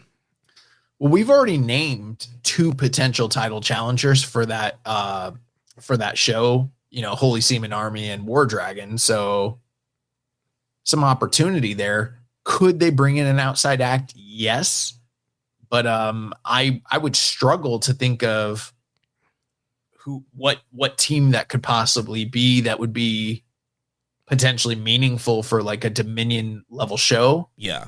I do. And also Forbidden Door's like right around the corner. Right. And I do know that Knockout Brothers have been put in front of FTR's eyes, and it seems like there's some interest from FTR and wanting to make that match happen. I don't know if it's going to happen or not, and I don't know if, again, would you save that for Forbidden Door? Or, I mean, we've seen FTR come over to New Japan once before. Do you, send FTR over and have them face Knockout Brothers? How FTR is interested in Knockout Brothers? Who are you talking to over there in AEW, bro? Actually, somebody in our network's talking to them. You heard it here first. You guys need to aggregate this shit. Get us. Dax Hardwood says, I'll fuck up your life. Cash says he's going to stretch Oscar. So sounds like there's some interest there, but I don't know how that works out. What's going on with FTR? I know they're feuding with, Cope and Cage and the Young Bucks. They're the champions, right? Yeah, well, they're defending against Cope and Cage next month at Double or Nothing, and it does seem like they're potentially might be building. They're dropping those belts, building to a TLC between those three teams, maybe at Wembley, but we'll see what happens there. Why the fuck would anyone want that? in 2026. That's a horrible idea. I don't know, that's the Cope and Cage legacy. That's the one time they have, excellent matches. So, nah, sometimes they had good matches in the ladder match. Well, yes, a ladder had to be involved. Exactly. But it's different because there's no tables and chairs. True. Except for the time where it was a triple ladder match and then they had tables and chairs still. So, yeah. Was that the one where like Lita and Rhino and... No, that was WrestleMania 17. Okay. But, yeah, that man, Edge, he fucking hurt himself on that cage match. I don't think he should be jumping off of any heights at this point, Yeah. Maybe he can just catch people. I don't know. Nope. So that was Wrestling Redzone in Hiroshima. Were you higher on the main event or the semi, by the way?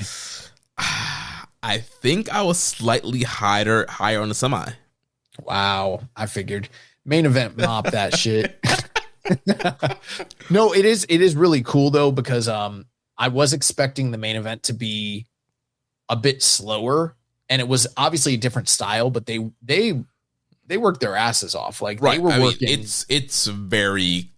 They're very close. I think it just kind of comes down to what style do you like better, and also we've seen so many great Knockout Brothers matches this year. Like you mentioned, I don't think this is as high up as the Oiwa and Zack stuff and the Umino and Uemura stuff. All still great. I'm probably like 4.5 on this tag match.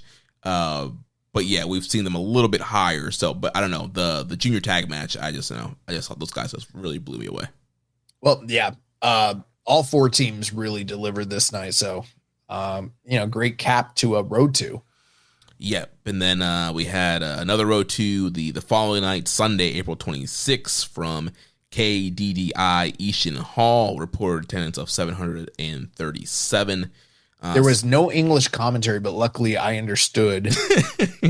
Yes, Josh tapped into his spiritual gifts to understand this show. But we had... you wouldn't believe the shit that Milano was saying, bro. It was crazy. Well, there was a thing where, I think it was a show where, he was, depressed or something, and they zoomed in on him, and they mentioned it on Twitter, and, but I don't know what he was depressed about. I don't know. But yeah, there was no English because Walker was doing the big Stardom show that was happening the same day. Did they draw more than 737? Yes, I believe they drew close to 8,000 with women. No, they didn't, bro. Come on, that's bullshit. But show opened up. We had Daiki Nagai defeating Taisei Nakahara in 6:54. Really enjoyed this one. I enjoyed it too. I thought it was funny though. Nakahara's doing all his power ups and trying his hardest, and then Daiki's just man, fuck you, bro. Fuck your drop kick. I'm gonna grab your faction, bro. I've been in main events, bro. I'm gonna single leg you. It was like the Harley race. I'll move. This man just basically blocked a drop kick and grabbed him by the leg and just sat on him, and it was all right, done. Yeah. So yeah, good opener. There's levels to this. Yeah, good opener. Lots of intensity there. Then we had Knockout Brothers defeating Makabe and Toru Yano in 6 minutes and 34 seconds. And also Makabe and Yano, a former established team here, and mopping the floor with them pretty quickly. And again, them kind of asking, who's next, and getting in commentary's face and who's going to be V7, who's next up for us. And again, no post-match challengers. Nobody came out here to face them off. I wonder if the Road Warriors are doing anything. Yeah, the most violent players, bro, Makabe and Yano. Now, granted, this wasn't full on, I'm going to murder you and I have bleach blonde hair, Yano, but it also wasn't gaga Yano. Yano came to work. I didn't see him undoing turnbuckles and hitting low blows. He came to work. And then Togi Makabe, bro, he was trying his hardest. Well, in this 6. Bro, the man's married now. He's got to put food on the table. There's no time to, coast anymore. He's got a wife that he's got to support. He's damn, I need to try and get into these main events so I can get some higher purse, former IWGP heavyweight champion Togi Makabe was coasting all these years. Now he's actually putting in effort. Yeah, he had the title reigns, and then he was like, you know what, I'm just gonna chill, you know, be a New Japan dad, and then got married. He's like, damn, I got to turn it up.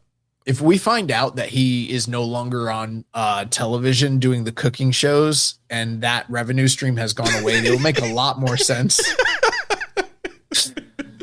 Yo, one funny thing is though, he hit Yuto Ice with a German suplex. Like, I don't remember the last time Makabe hit a German on anybody, but the funniest shit was like, it was a 2 count, but Makabe did not bridge off of his neck. His shoulders were down too. If that had hit 3, that would have been a double pin. They would not have won those titles, but yeah. You know, Marty Asami or whoever it was that was in the ring, they you know, Aubrey would not have missed that. She would have caught it. She would have been she would have sliding the fucking hand under there, you know? Yeah.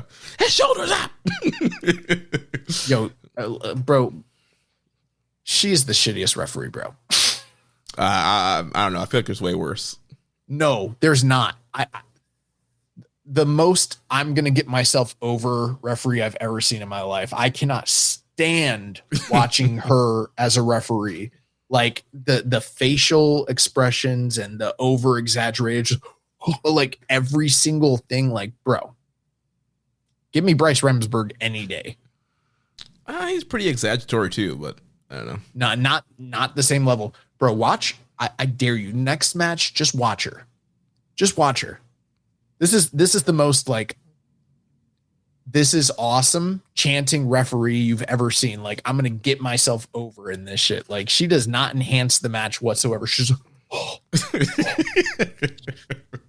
she needs to go back to referee school and like tone it down and learn how to, you know how they say like work a hold. Yeah. She needs to learn how to work a hold. Like as a referee though. Yeah. Moving on to the next match. We had Chase, Sho, and Yujiro defeating. And I hope she hears this.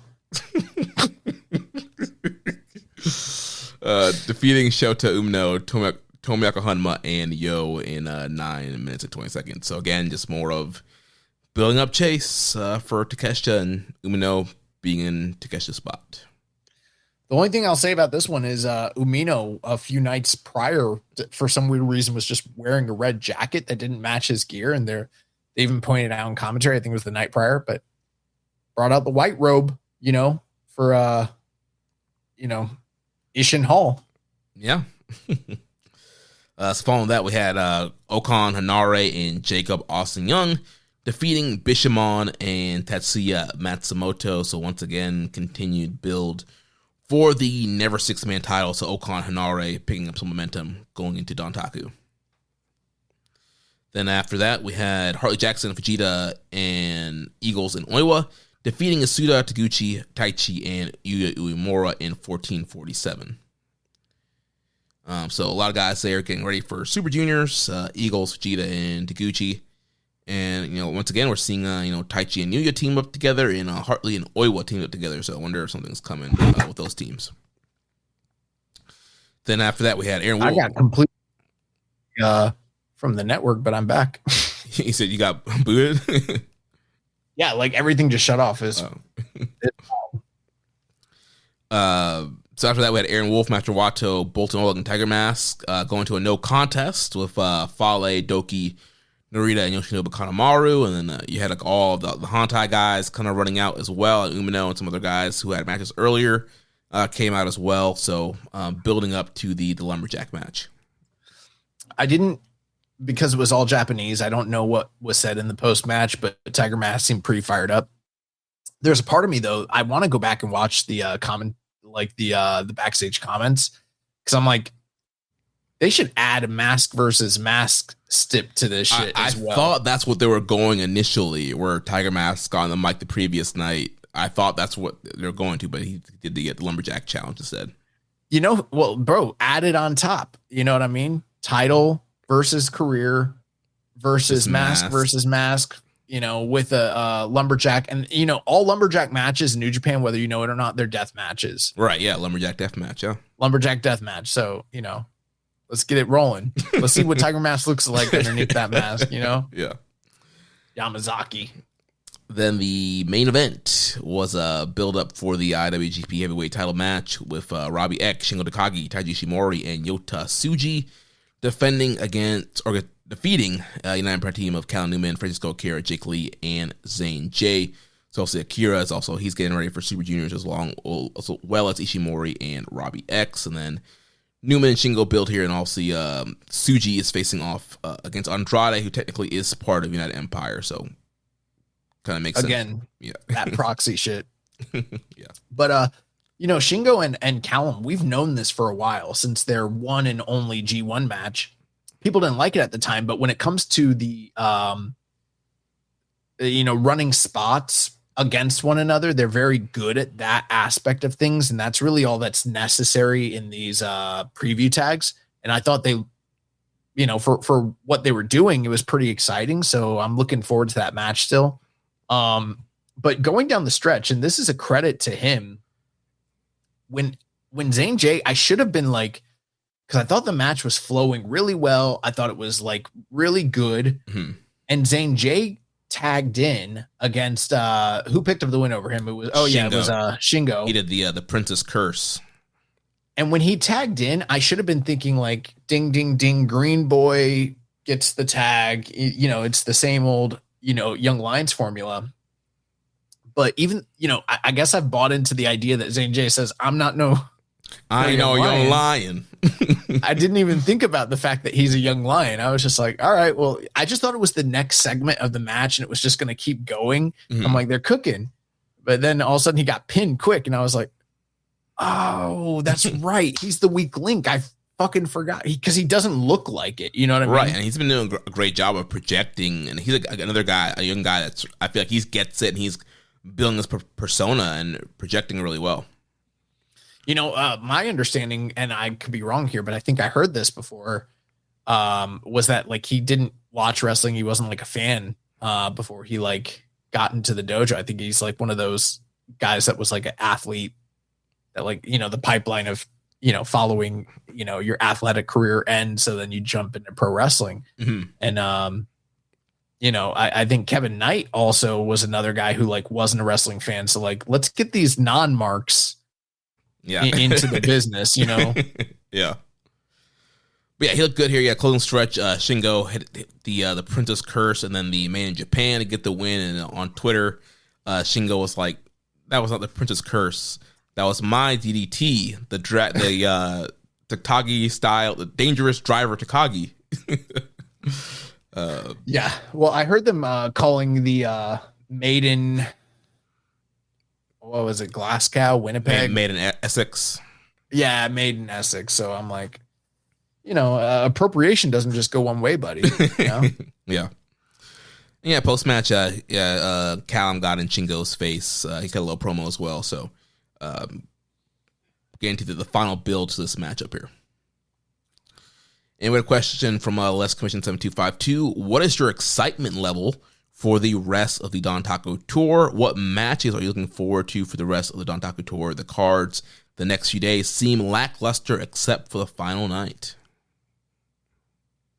There's only 3 shows, and they're all major shows. Somewhat. Yeah, we got a Korakuen title match, and then we got 2 nights of Dontaku. Well, it's actually the title match is in the Saga Arena. Oh, my bad. Yeah, his retirement is in Korakuen. Yeah, so they're doing an arena show. Well, let's run through these cards, and we can see. Commission, what are you talking about, my guy? We'll run through the cards. Let's see what's coming up here and what we're excited about. So first, coming up on Wednesday, April 29th, Saga Arena, we have Wrestling Hizen No Kuni. So we got Wato, Umino, Nakahara, and Yo taking on Owens, Sho, Kanemaru, and Takahashi from House of Torture. We have Hanma and Yano versus the Knockout Brothers. So another straight-up tag there. We have Yasuda, Taguchi, Taichi, and Uemura taking on Harley Jackson, Fujita, Eagles, and Oiwa. Then United Empire's Okan Hanare and Jacob Austin Young against the Goto Revolutionary Army, Aaron Wolf, Mystico, and Bolton Ole against Dick Togo, Don Fale, and Renderita. Semi-main event, Callum Newman, Akira, Jake Lee, Zane J against Unbound Company, Robbie X, Shingo, Ishimori, and Yota Tsuji. And then the main event, IWGP Junior Heavyweight Title Lumberjack Deathmatch. Doki defends against Tiger Mask. Yeah, so he might have a point when it comes to this show, Hizen No Kuni, that it's essentially a glorified Road to show with, like a major match on top. And I think part of the appeal is it's possibly, unless, especially if he is unsuccessful, but possibly Tiger Mask's last crack at the junior title. But at the same time, this is like kind of the go home show for Dontaku, which could potentially, I don't think we'll be right with it, but there might be an angle or two. So there might be some heat there. You got Mystico showing up on the show, out of nowhere. Yeah. Out of nowhere. And, I feel like the major thing that hurts what's going on these tours right now is the lack of Will Ospreay, Takeshita and Andrade, because they're in 3 of the biggest spots, but they're not involved in the builds in any way. So that kind of sucks.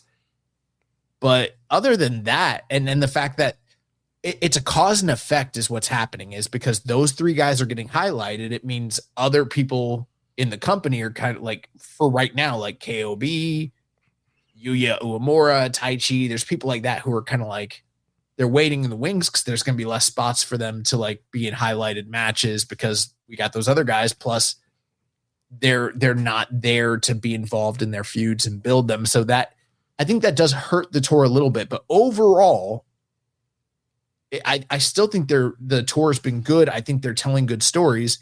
And, I was being a little facetious, but I think it's true. This main event here between Doki and Tiger Mask, I do think it's the most heated and perhaps best built match on the tour because it's had the most segments. Yeah, and honestly, this is kind of one of the more exciting defenses Doki's had in a while. I feel like his defenses have kind of been just kind of the wash, repeat, same kind of thing. They have sucked. Yeah, and so balls. I don't think this match is going to, be a match of the year or anything, but yeah, at least the story was a little bit more intriguing going into it. All right, Jeremy, you ready for this? And this is no cap. This happened like a week ago, like totally, completely like it wasn't like something I was giving forethought to before this happened or anything like that. But I had a dream like a week ago, maybe like 5 days ago, something like that. I told Rich about it. And you know what's funny? In fact, you know how like sometimes you have a dream and then you wake up, you don't really remember it. And you're trying to like recall what it was. Bro, I forgot about the dream until I was having a conversation with Rich and it popped into my head and I was like, oh shit, you know what? And we weren't talking about Rich not going to talk about Doki and Tiger Mask. You know what I mean? It wasn't even a topic we were discussing, but suddenly it just popped in my head and I was like, damn, bro, I had a dream last night that Tiger Mask beats Doki unexpectedly for the title. And I was like, there's no way they would do that, right? But now that they got this like lumberjack gimmick going, I'm like, bro, his retirement's in what, June? Yeah. Bro, what if he wins the title here per my dream? And they've done this before. There's a history of like the champion not being in Super Juniors so that the rest of the guys can fight for the title. Mm-hmm. I know Kenny Omega, when he was champion, he wasn't in the tournament. Same thing with Kota Ibushi. So there's some precedent there. I'm like, I know that they love to do the thing where the old veteran gets one last chance and then they fucking fail. Yeah. But Doki has sucked so bad. What if they just have Tiger Mask beat him and then he's like the champion who's not in the tournament that's just like working at the top of the undercards basically every night? Yeah. I mean, honestly, I would be fine with that. Like, this Doki title run has not been great. And so, yeah, get a feel-good moment out of it. Also, there's a ton of, I feel like it's go-away heat of people just kind of wanting Doki out of there and get the belt off of him. So I think this could be, a short little, intermittent title change could be good. It would be so anti-ghetto booking. Plus, unless Tiger Mask puts him away pretty definitively, they would have to do a return match. There's not a lot of time for that, which potentially could mean Doki wins Best of the Super Juniors, which is like, how crazy is it in 2026 that me am lamenting at the prospect of Doki potentially winning a super, bro, that's all I've ever wanted, but like not this Doki. Yeah. Maybe a couple of years ago, but yeah, not this Doki. Yeah. But I would love for Tiger Mask to win the title, put Doki away, and then, we have a real challenger step up and face this guy in his retirement match. Yeah. And I think that if Tiger Mask wins, that opens the door up for another heel to win Super Juniors. That was one of my hesitations with Akira. It's like, if he wins, like, are you really going to do him versus Doki? But then if you have Tiger Mask win and Akira wins, like, that's great heat. Like, being this guy on the way out, having ripped the mask off, win the title. That could be a nice little push there for Akira. In much the same way I'm grasping at straws at the prospect of Tiger Mask winning, this man Jeremy has gone further with the delusion. He's like, I'm all for it because that's going to open it up for my dog. That's right. Yeah, no, I don't think that's going to, honestly, I think Doki probably just retains here. Because like I said, there's a long tradition of like old guy who's on his way out in New Japan under Gedo specifically, where they get a final title match. They don't succeed. And then they move on and later on they retire or whatever. Yeah. It's probably what's going to happen here. But I'm like, I'm not even a Tiger Mask guy, bro. Like, I honestly, I like Tiger Mask in his dad role as a grumpy dude that like kicks the shit out of young lions. I think that is fun. But in his heyday, and maybe I'm jumping the gun because I know a lot of people are going to be like doing probably like retrospectives and not like series, but when he gets close to retirement, they're gonna be talking about their memories of him. Granted, a lot of the New Japan podcasters and people are out there like weren't following him when he was on top. They've only really like been following the past like 10 years or so where he was already kind of cycled down. But like, bro, Tiger Mask in his heyday, he fucking sucked. Tiger Mask was not like good. He was just a guy that kind of got pushed because of the gimmick. And like his best matches in like from his heyday in Michinoku Pro, they're just 10-man tags where he's just the guy like it's when Scotty 2 Hotty was in that 5-star tag team match on Raw where he's surrounded by top tier talent and he just happens to be there because of the gimmick, because of Too Cool. Same thing with like Tiger Mask was never good. And his runs in like New Japan, you're gonna be hard pressed to find any real classics. I think like his best match in the company is probably with Marufuji, and it's like 3 3/4, and it was like that's like his top end shit. Like Tiger Mask for how high he was pushed for so long. I think a lot of people probably don't realize in the 2000s how predominantly pushed he was. But he fucking sucked, bro. And his 2 finals for Super Junior, or actually 3 of them, they all suck. Like, I've never been a Tiger Mask guy. And I say that to say this. I want him to beat Doki. I want him to beat Doki so bad, just so I can feel something. Yeah, I mean, this division's been so stale to the point that, yeah, we want a Tiger Mask title change. Yeah. And the thing with that too is like if Tiger Mask does win, then like we talked about the opportunities it opens up, but like maybe I think the potential appeal of that retirement match being a title match, granted, it would probably be pretty telegraphed that whoever he's facing is going to win the belt. But the offset of this story was him saying, I'm going to retire with the belt. So let's get him the first step, which is get the belt on him. And now he can start talking about like, I'm going to do it. I'm leaving as the forever champion. And then and suddenly like he went from, oh my God, the biggest underdog. Like this guy hasn't won a singles match in 4 years and it was against Gedo and it took 15 minutes plus, this Cinderella story.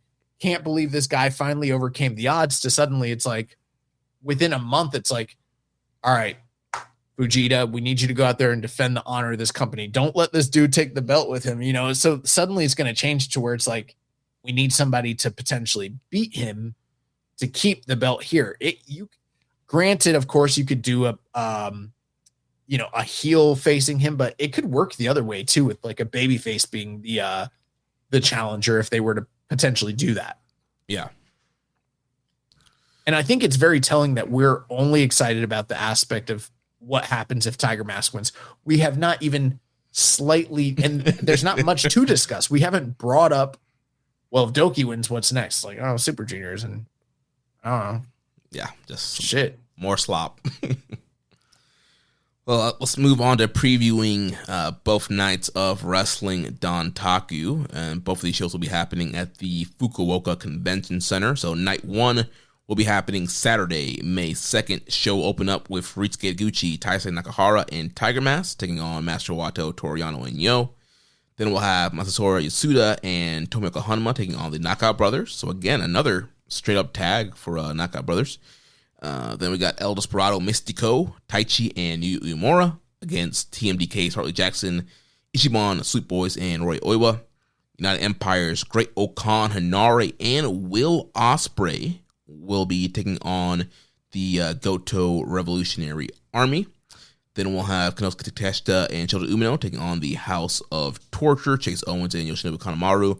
Then we'll have Empire's Callum Newman, Francisco Akira, Jake Lee, Jacob Austin Young, and Zane J taking on Daiki Nagai, Drilla Maloney, Robbie X, Shingo Takagi, and Taiji Ishimori.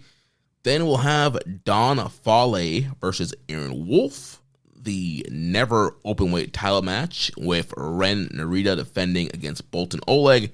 And the main event will be for the IWGP Global Heavyweight title, as the champion, the Gene Blast Yota Tsuji, defends against the real Latino man, Andrade El Idolo.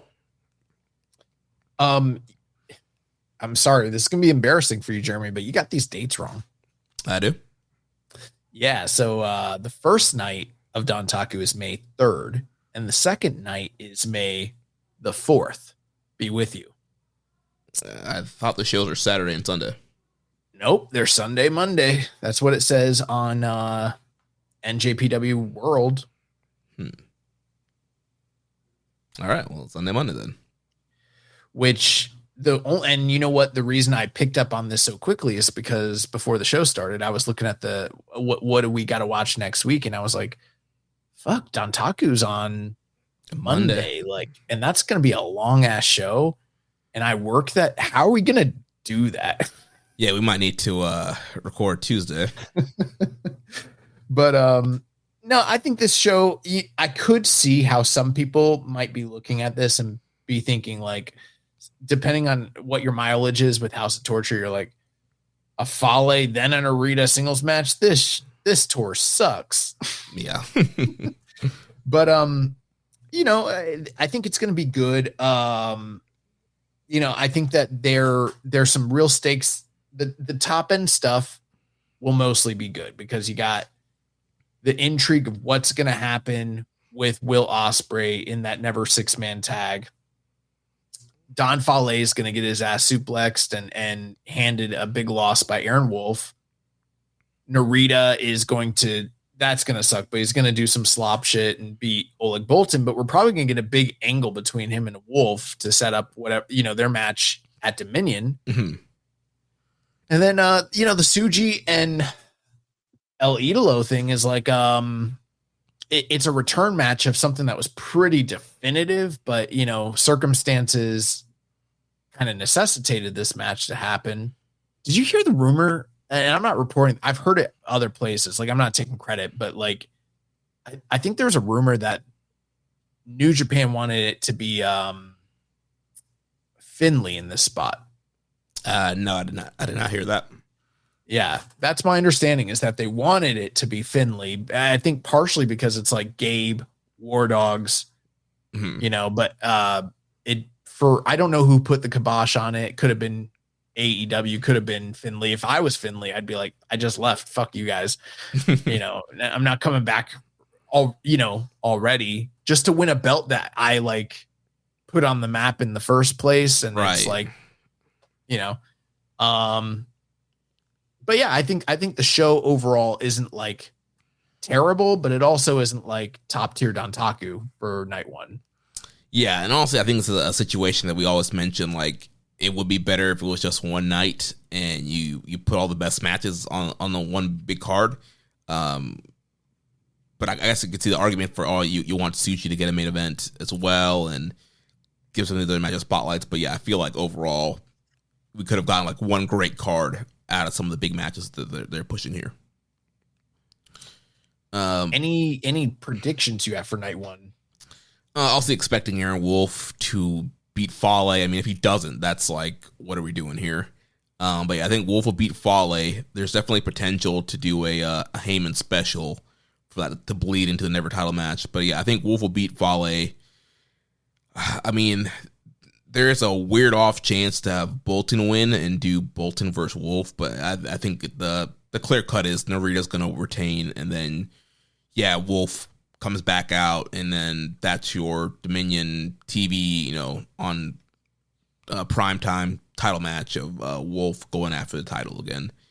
And then I think that El Idolo, Andrade, I think he's going to get the global title here. I think so too. And I'll get back to that in a moment, because I'm going to have to start working out again the math of like, all right, the white belt, the black belt, Tsuji, Wrestle Kingdom, what does the timeline look like? But one thing I wanted to address here on the bottom of the card. So, the Mystico thing, he's in that match, he's teaming with Despy, but you got Fujita and Eagles on the other side. It's in the news. We're going to talk about it, but they just announced that there's going to be a Fantastica Mania in June at Arena Mexico.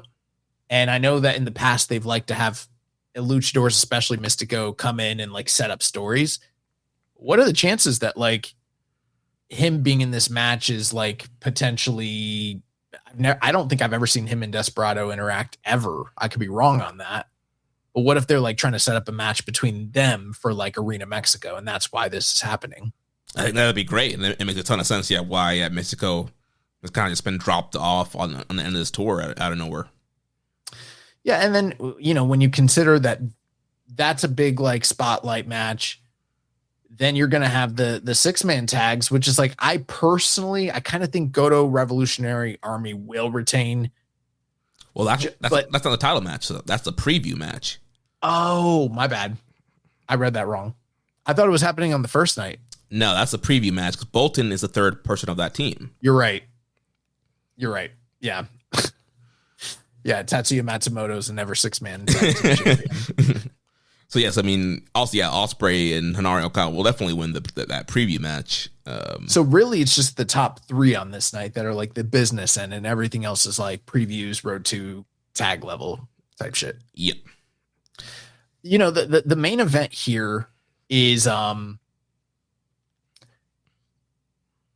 the white belt is an albatross to Tsuji. We've kind of talked extensively over the past few weeks about what I mean by that and what the timetables look like in terms of like, if you want to get him ready for a Tokyo Dome main event for the IWGP title, how do you rectify him getting back in contention and not having to carry the white belt and everything like that? So for those reasons, I have been saying for a while now that it's in his best interest to get the white belt off of him ASAP. But I think, and that's true, I don't think that there really is a good argument that there are Tsuji fans, they don't want to see him lose back to back. They can't handle seeing their guy in distress or whatever. But even more so than that, there are people that are like, I don't want an AEW talent to carry this belt, especially when it was Gabe. With the way he was like ruffling feathers and like the real feelings bro, people did not want to fucking see Gabe Kidd win that shit. Yeah. But if you are a Tsuji fan and you want him to get to the next level and back in the title picture, he needs to not be carrying this. So you should be advocating for whoever it is to win the title. But on the flip side, I do agree with the issue that has always existed when you have AEW talent win major titles in New Japan, that it's just like title just goes away, it becomes meaningless, and it loses value. And it's happened every single time.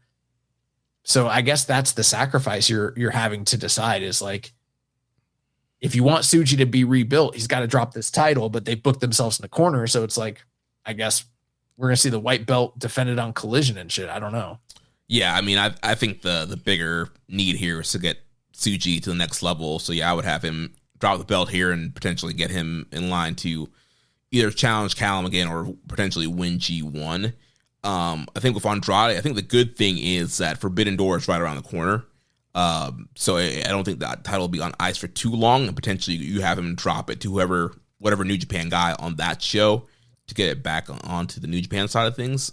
So I don't know, maybe, but like that poster that we talked about last week with no New Japan talent on it, that made me kind of just be like, is anything of consequence really going to happen on the show at all? Like, I don't know. Yeah. Do I see them really doing a white belt title match? Who knows? Maybe that. I don't know. I mean, Gabe was probably going to win this, so maybe Gabe would have defended on that show against somebody. Who knows? Maybe, but it just feels like, to me, these shows year over year are getting more out of, it's not a canon show. The shit that's happening there really doesn't play into New Japan's booking in any way. So it's hard for me to like anticipate the idea that they would actually have a title match with stakes on the New Japan side of things. Like, I don't see it. Yeah, I guess we'll have to wait and see what happens here.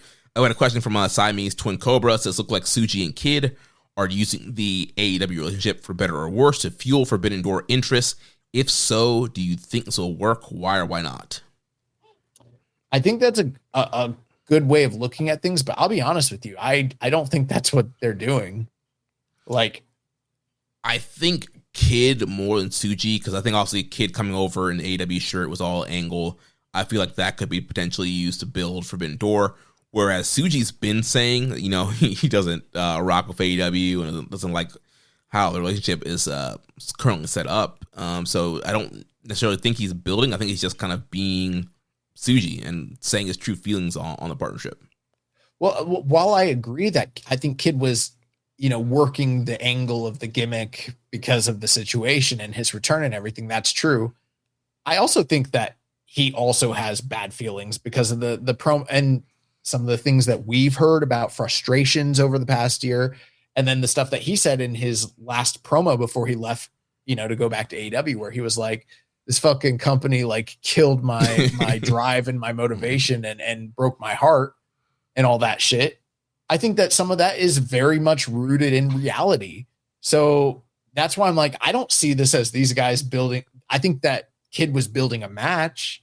I think both of them are kind of like, they're both kind of like Eddie Kingston a little bit, in the sense that like they say what they actually feel and actually believe, and it doesn't necessarily have to be indicative of what the like booker's telling them to say. Like, I think that there are very real sentiments and intentions that are personal to these guys that don't play into the, we're going to promote Forbidden Door. I don't think that they're even thinking about Forbidden Door with this shit. Yeah. Well, so I'll move on to night 2. So this will be Monday, May 4th. So we'll have Masatora Yasuda taking on Taisei Nakahara. The NJPW World Television title match with Konosuke Takeshita defending against Chase Owens. Ryusuke Taguchi and Tatsuya Matsumoto taking on Daiki Nagai and Gato. Shota Umino and Tomoko Hanma versus the Knockout Brothers. Aaron Wolf, Master Wato, Tiger Mask, Toriano, and Yo versus the House of Torturers, Don Fale, Doki Renarita Show, and Yoshinobu Kanemaru. El Desperado and Mystico taking on the Ichiban Sweet Boys, non-title match there. Taichi and Yuya Uemura taking on Hartley Jackson and Roy Oiwa. United Empire, Francisco Akira, Jake Lee, Jacob Austin Young, and Zane J taking on Drilla Maloney, Robbie X, Taiji Shimori, and Yota Tsuji. Semi-main event, never openweight 6-man tag team title match. Bishamon and Bolton Oleg defend against Okan Hanare and Will Ospreay. And then the main event, IWGP heavyweight title match.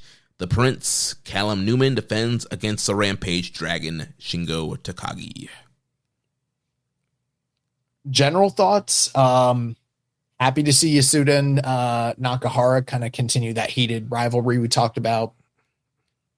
Not necessarily looking forward to Takeshita Owens. Could be good, probably won't be. There's no way Takeshita loses. Right. And then, at the top of the card, some of the guys that we've talked about floating around out there, Taichi and Yuya, they're facing Hartley and Oiwa. That screams potential. We hadn't looked at it, but like if you're trying to potentially put someone in contention for the tag titles, that might be a good opportunity there. Mm-hmm. And then, at the very, very main event, or top two, we got this 6-man situation, and it's hard to say which way it will go, considering the Will Ospreay-ness of it all and his role with UE and the crossover and the story with Callum. And I think it could make sense both ways, but I feel like from a business perspective, does he need that title? Is he going to carry it on to AEW TV or defend it? Might just make more sense for them to lose. Maybe they do the double cross, the finish where like his original guys turn on him, and that's part of the like fracturing. I don't know. Yeah. And then the main event, Shingo. I love Shingo, but you know what, Jeremy? I've kind of been getting a little bit back into like Dragon Ball Z, right?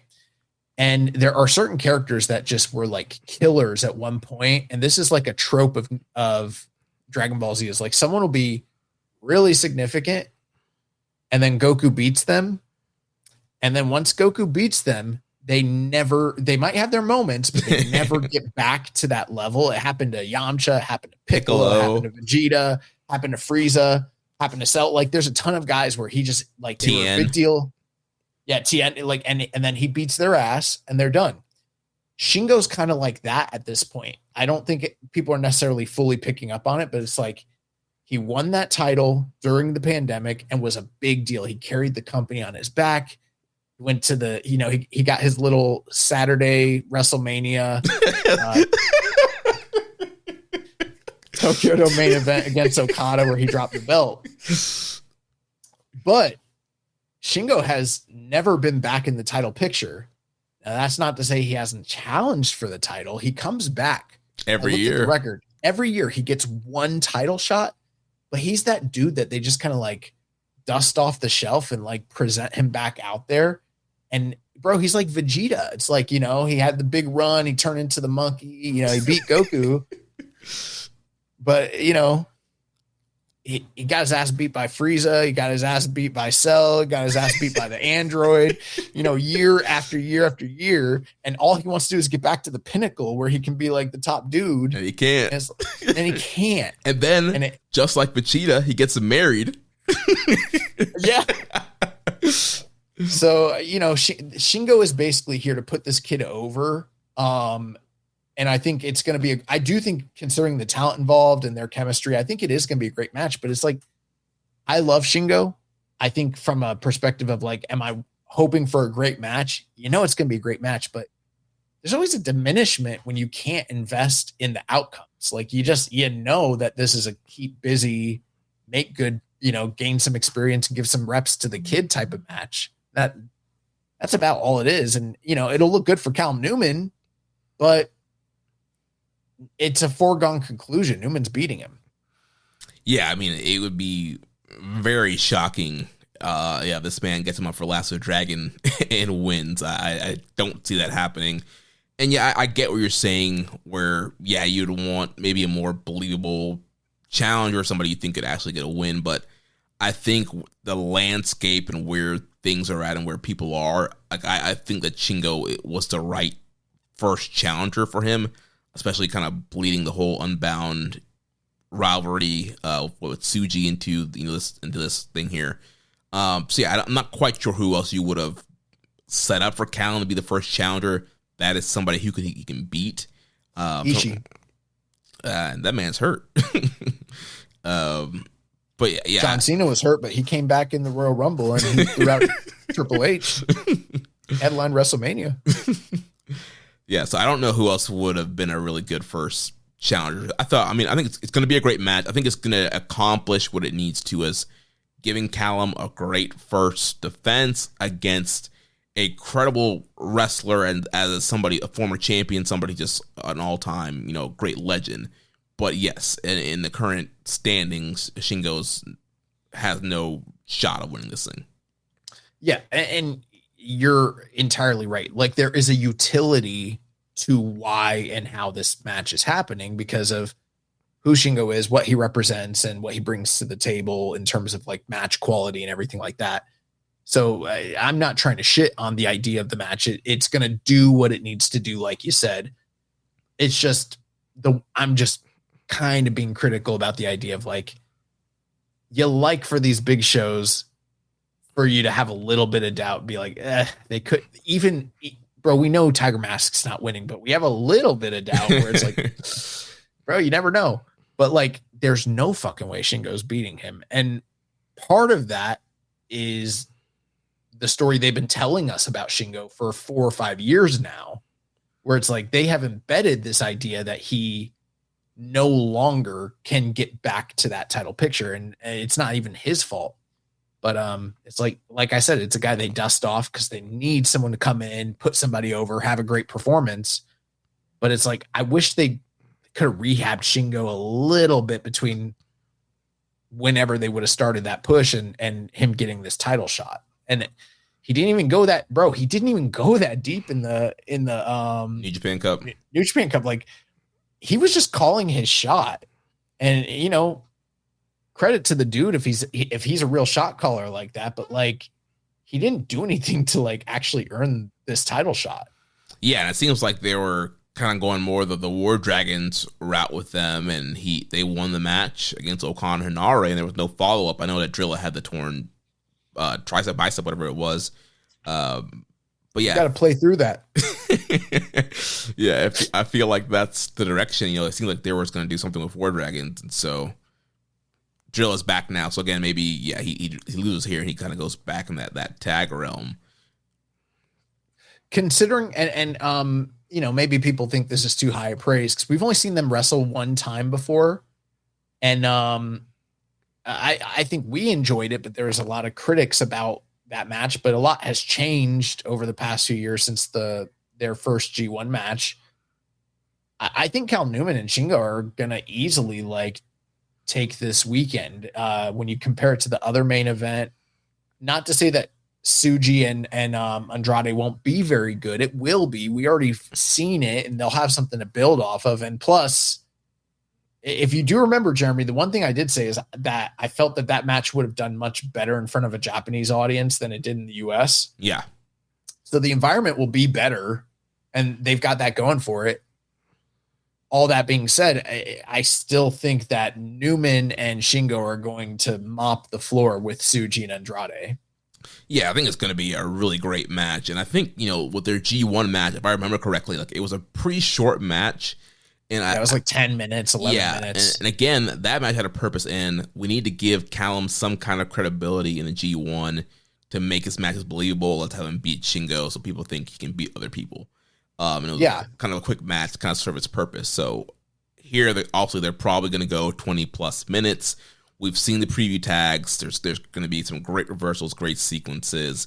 Newman's on a whole other level compared to that G1 match. Shingo's still great, despite the lack of them, pushing him as a main event guy.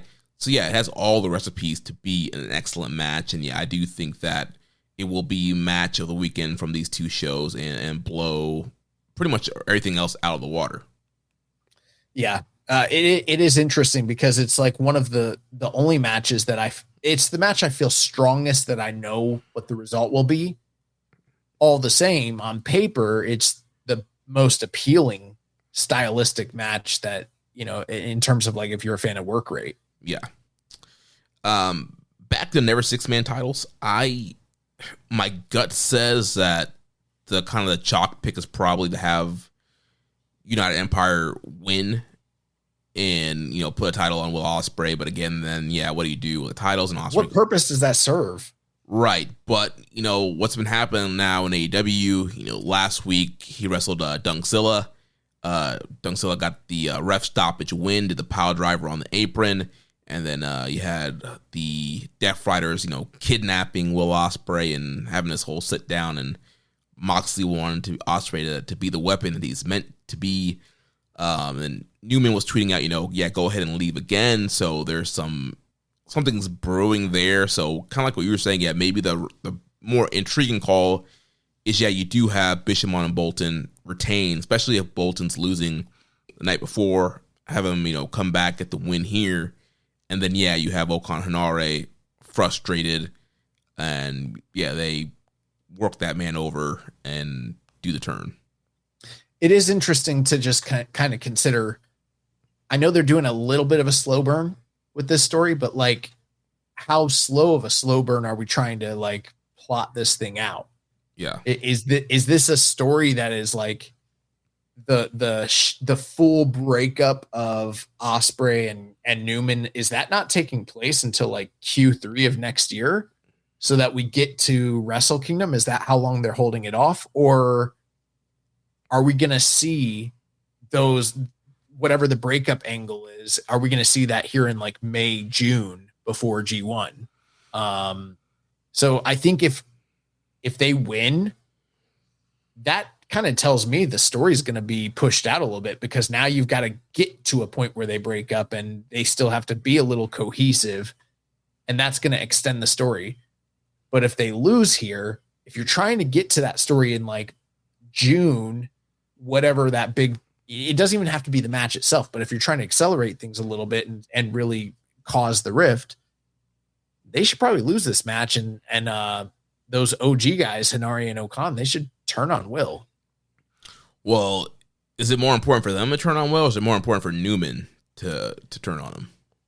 He can turn on him too, but just on his way out to the ring while Will is like still kind of recovering, like Newman runs up and steals him, just fucking jump zones him. Yeah.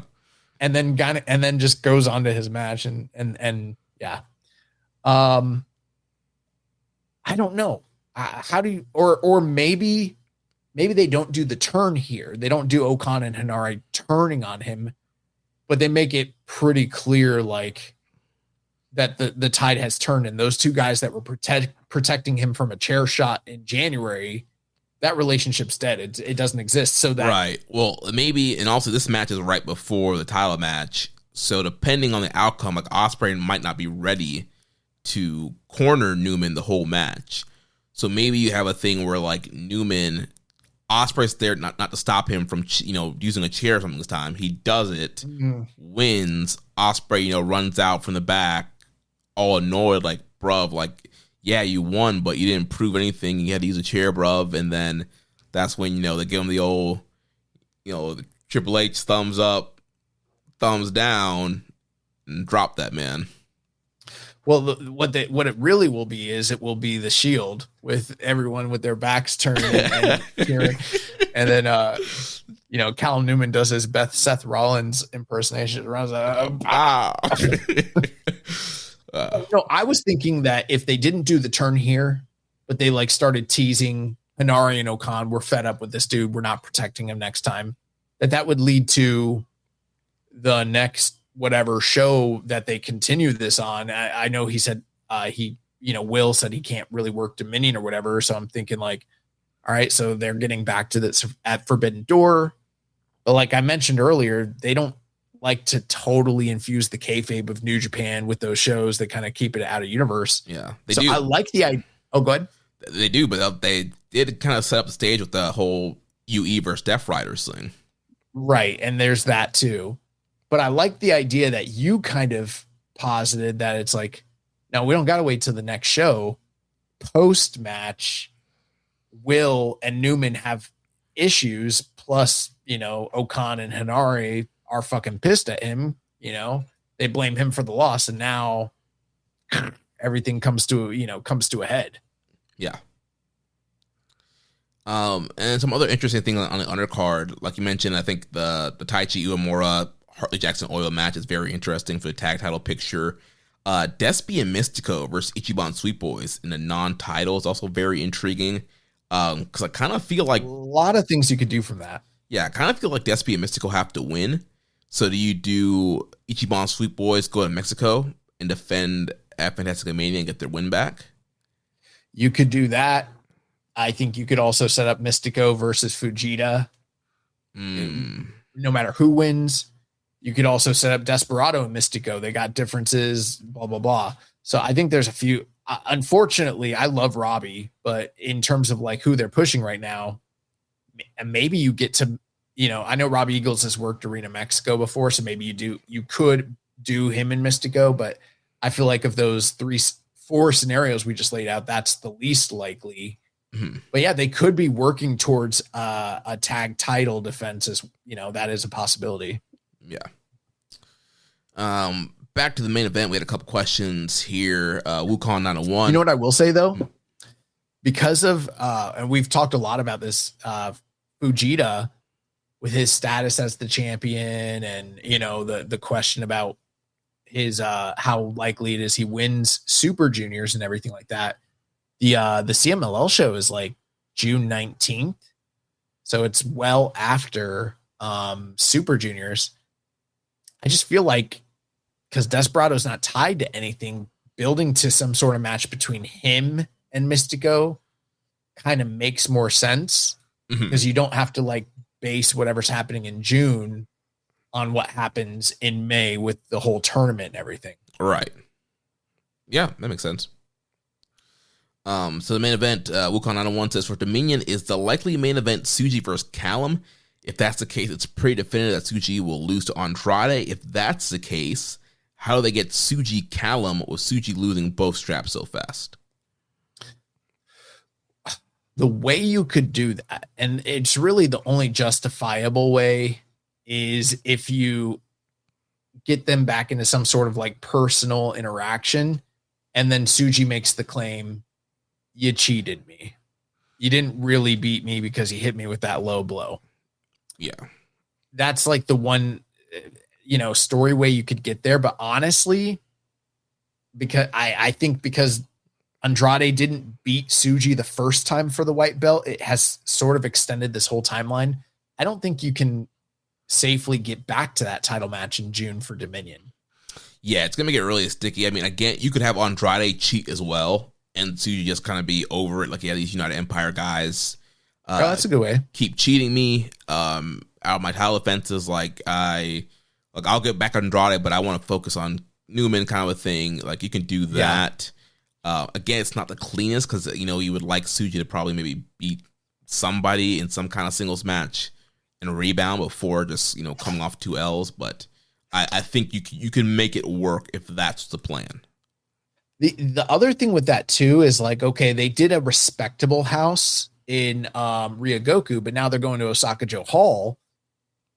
And are they at the right point in the story with where these 2 different guys are in their trajectory that they think it would be a drawing card in such short succession? Honestly, and this is no shade on them, because I think that post G1, they will get to a point where that match will be a little bit more appealing and probably sell more tickets. But I think going to Osaka-jo Hall just 2 months after the title change happened, that doesn't really make business sense to me. So for a lot of reasons, I'm pretty convinced that if Tsuji gets back to the title picture, it will be one of the 2 scenarios by January, I should say, that we've laid out, which is either he wins the G1, gets a title shot, or the one that I've posited, which is him and Newman are in the same block. He beats Newman, and that basically entitles him to an October King of Pro Wrestling title match.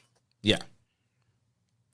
Then Def Franklin 720 says, with Callum most likely retaining at Dontaku, do you think we see Yuya or Oiwa get a shot at Dominion? To me, Tsuji doesn't have much momentum, and it feels like the timing isn't right.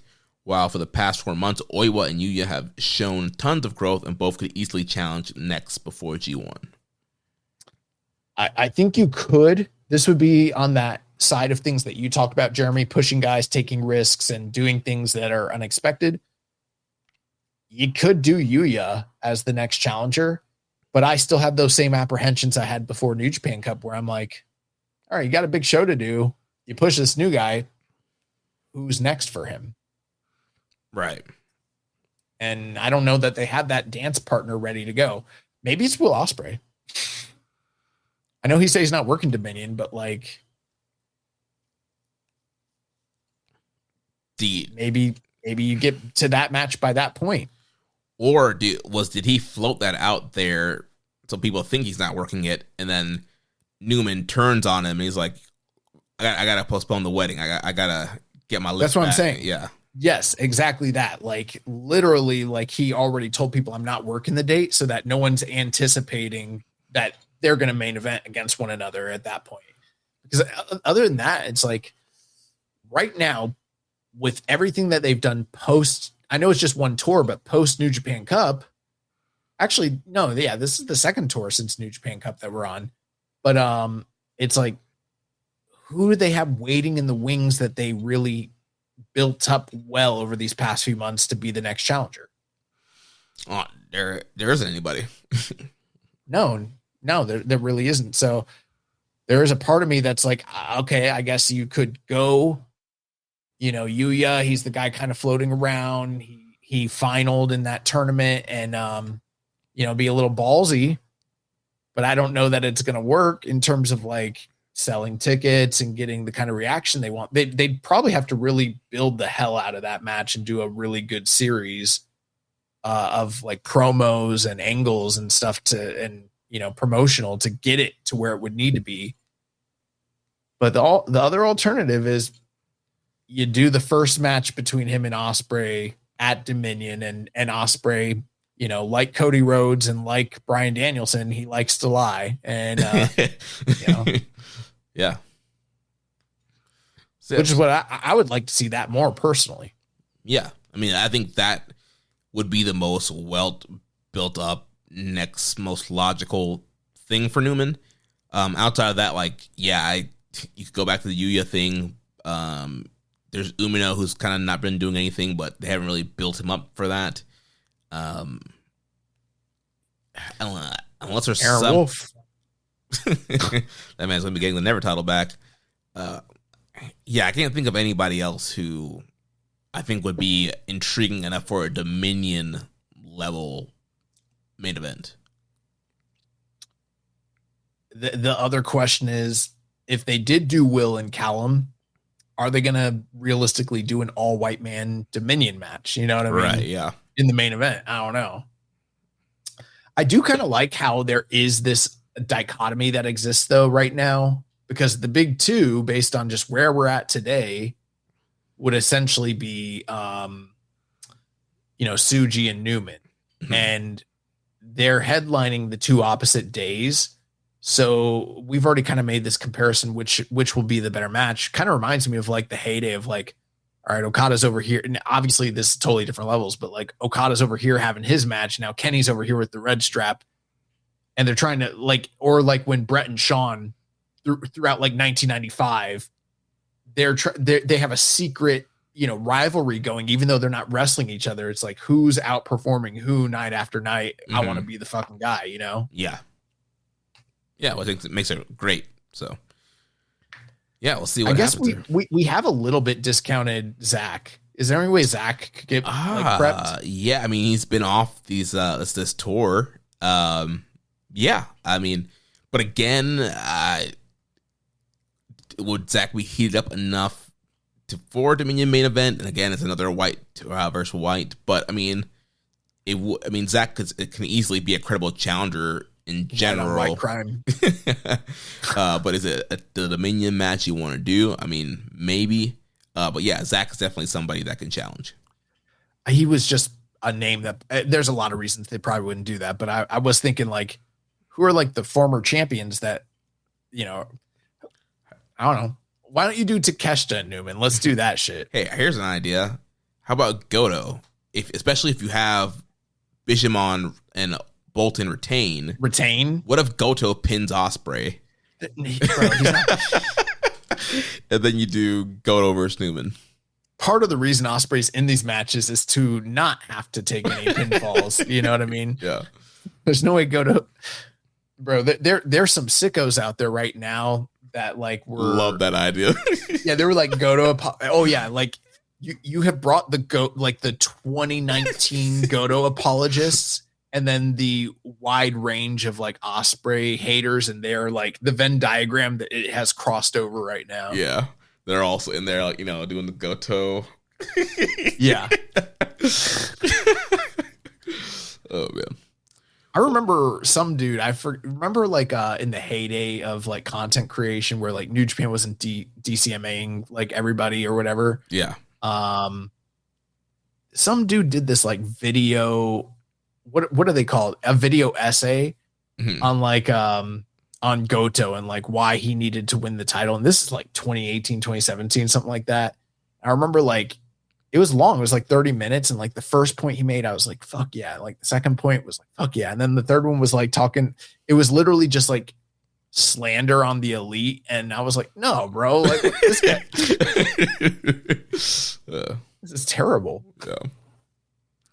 Well, that's going to do it for our previews of Wrestling Dontaku. So we'll be back next week to review both those nights along with Wrestling Hizen No Kuni. So let's jump into the news. April 14th, this actually occurred a couple weeks ago, but we didn't talk about it. Wrestling Observer newsletter reported that on April 10th, Will Ospreay filed a trademark for the name United Empire for merchandising and wrestling purposes, which I don't know, Jeremy. I thought that was really, obviously I'm not a lawyer. I don't know like how trademark law works, especially internationally, but like, you think it's interesting that like Will's trying to own that name when the group still kind of exists in New Japan? Yeah, that is very interesting. And also, him wrestling more in Japan. Yeah, I don't know. It's definitely interesting. Yeah, I think I saw some people talking about like, oh, okay, the purpose of owning it is to make money when he starts working back in Japan again and everything. But I'm like, I don't know, bro. That to me just screams. I don't know if it extends, like I said, internationally. So I don't know how that works, but part of it to me feels like this dude just wants to own it so he can like bring the whole group over to AEW when the homies are ready. And like, and then they don't have to worry about like gaining the name from like New Japan because he owns it. And now them using it over there is basically him just giving them permission. And then when he's ready, he's like, I have my own United Empire. Yeah. Right. Yeah. April 18th, there was an article on the New Japan 1972 website, and new and youngest, a Callum Newman interview. Interesting read. He talked about delivering on all the promises that he's given thus far in his career. Really interesting insights about comparisons of United Empire to House of Torture. He gave his thoughts on Gabe's attack on Tsuji post his title win. And then he even confirmed the status of his contract. I know a lot of us in the know have like talked about it for a while and there's been reports, but like he kind of confirmed his signed nature. He talked about whether he's had talks with AEW or not, and aspirations for the carrying the IWGP title. I thought this was a fantastic read and definitely something worth checking out. Yeah.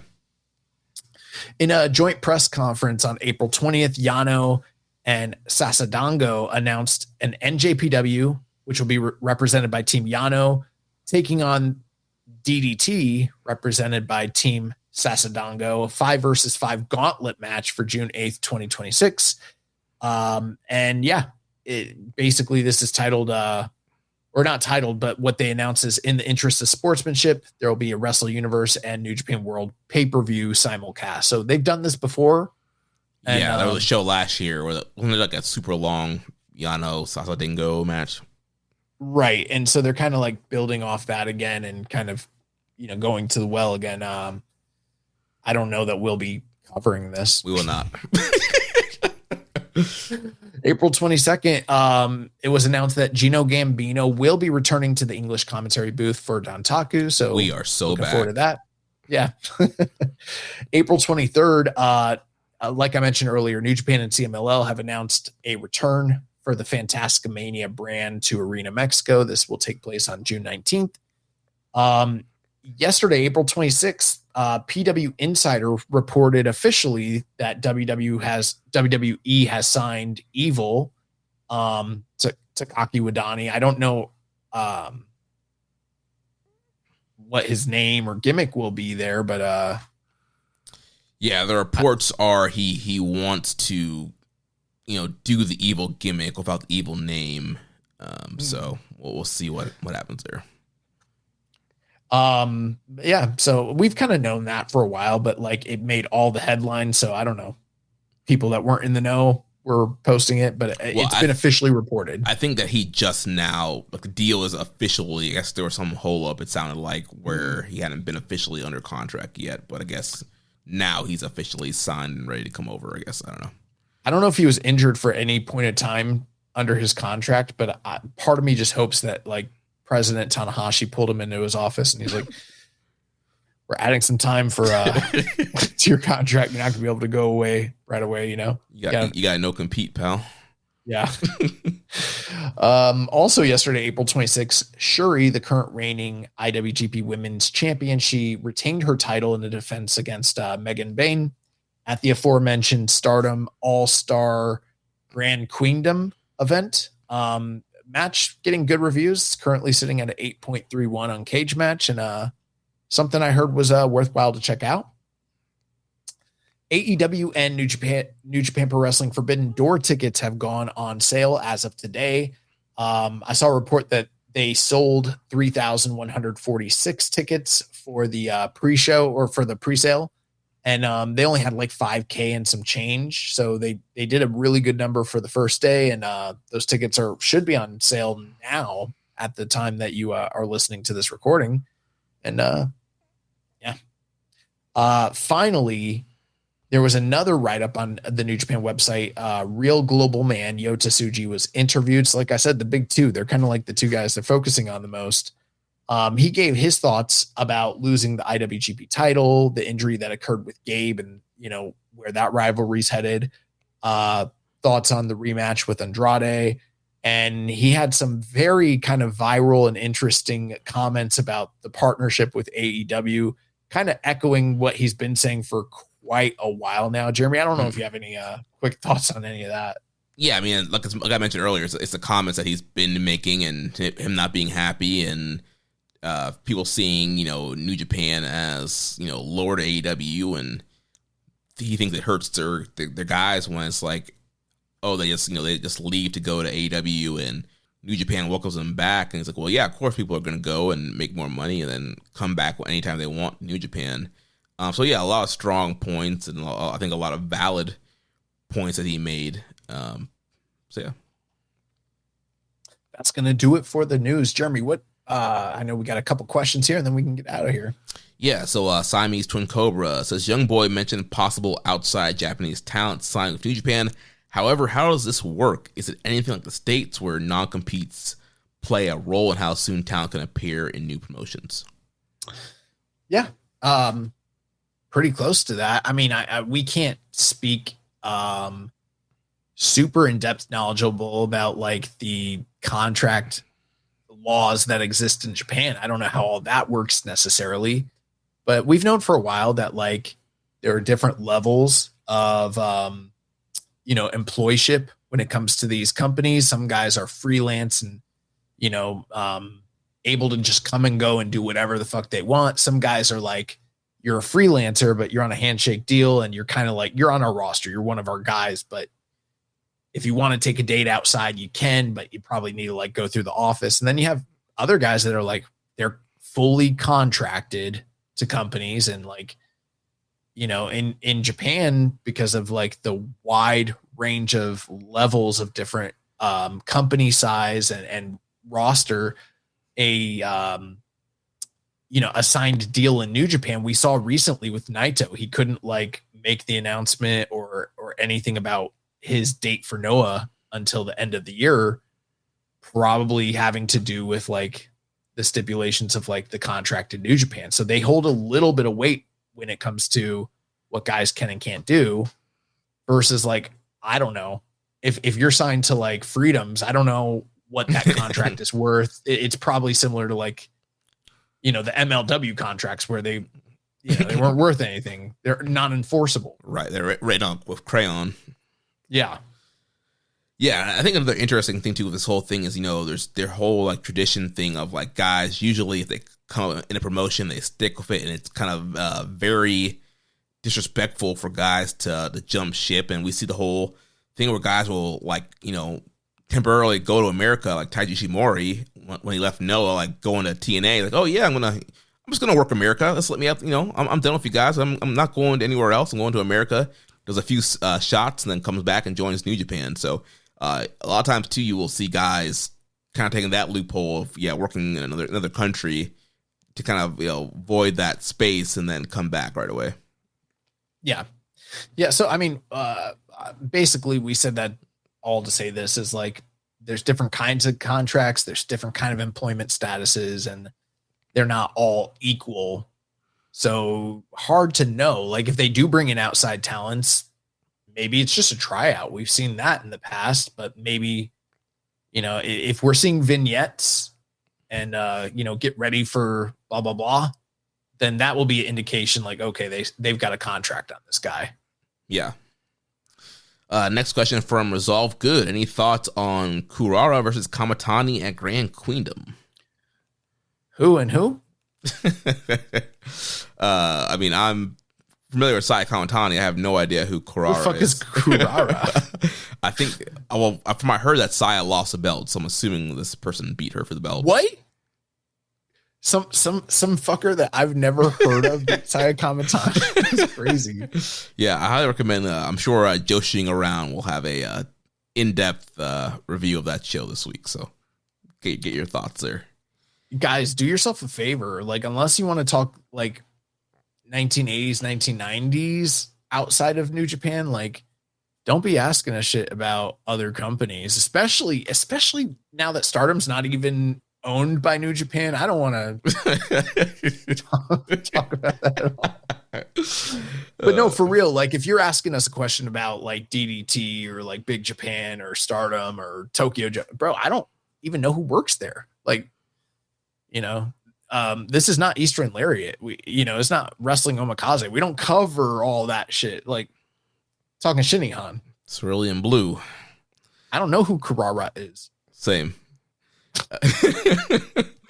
Death Triangle 720 says with BOSJ starting next month, do you think they'll do the same setup with the announcements for the G1? Announce 3 participants each day for once a week.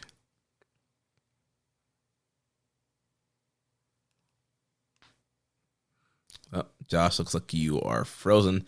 But yeah, I don't know. I mean, I don't think that would be the greatest thing to do, especially if they're going to release a poster ahead of time. You might as well just do what they've been doing, where you announce majority of the people and then announce play-in matches. Yeah, I didn't love the experiment, the way it was implemented personally. I'm sure that we talked about the positives and cons about those a few weeks ago, and I'm sure there's some people that saw some positive in doing it that way, but I don't know, man. Do what works. It's the G1. Like, I don't want to be sitting there every 3 days and just be like, all right, Goto, Zach, and Shingo are in it. Like, we know that shit. Come on. Right, yeah. Let's do it at Dominion in the middle of the card. So that's one of the things I'm most excited about for that show usually. Yeah. Then last question here from Death Triangle 720. Do you think New Japan finally course corrects and have Bolton win the Never title, potentially emerge, then face Wolf at Dominion? No. Yeah, I do not think that's happening at all. At all. Like, I know that there are people that want to advocate for something like that because they're they're not fans of Narita, blah, blah, blah.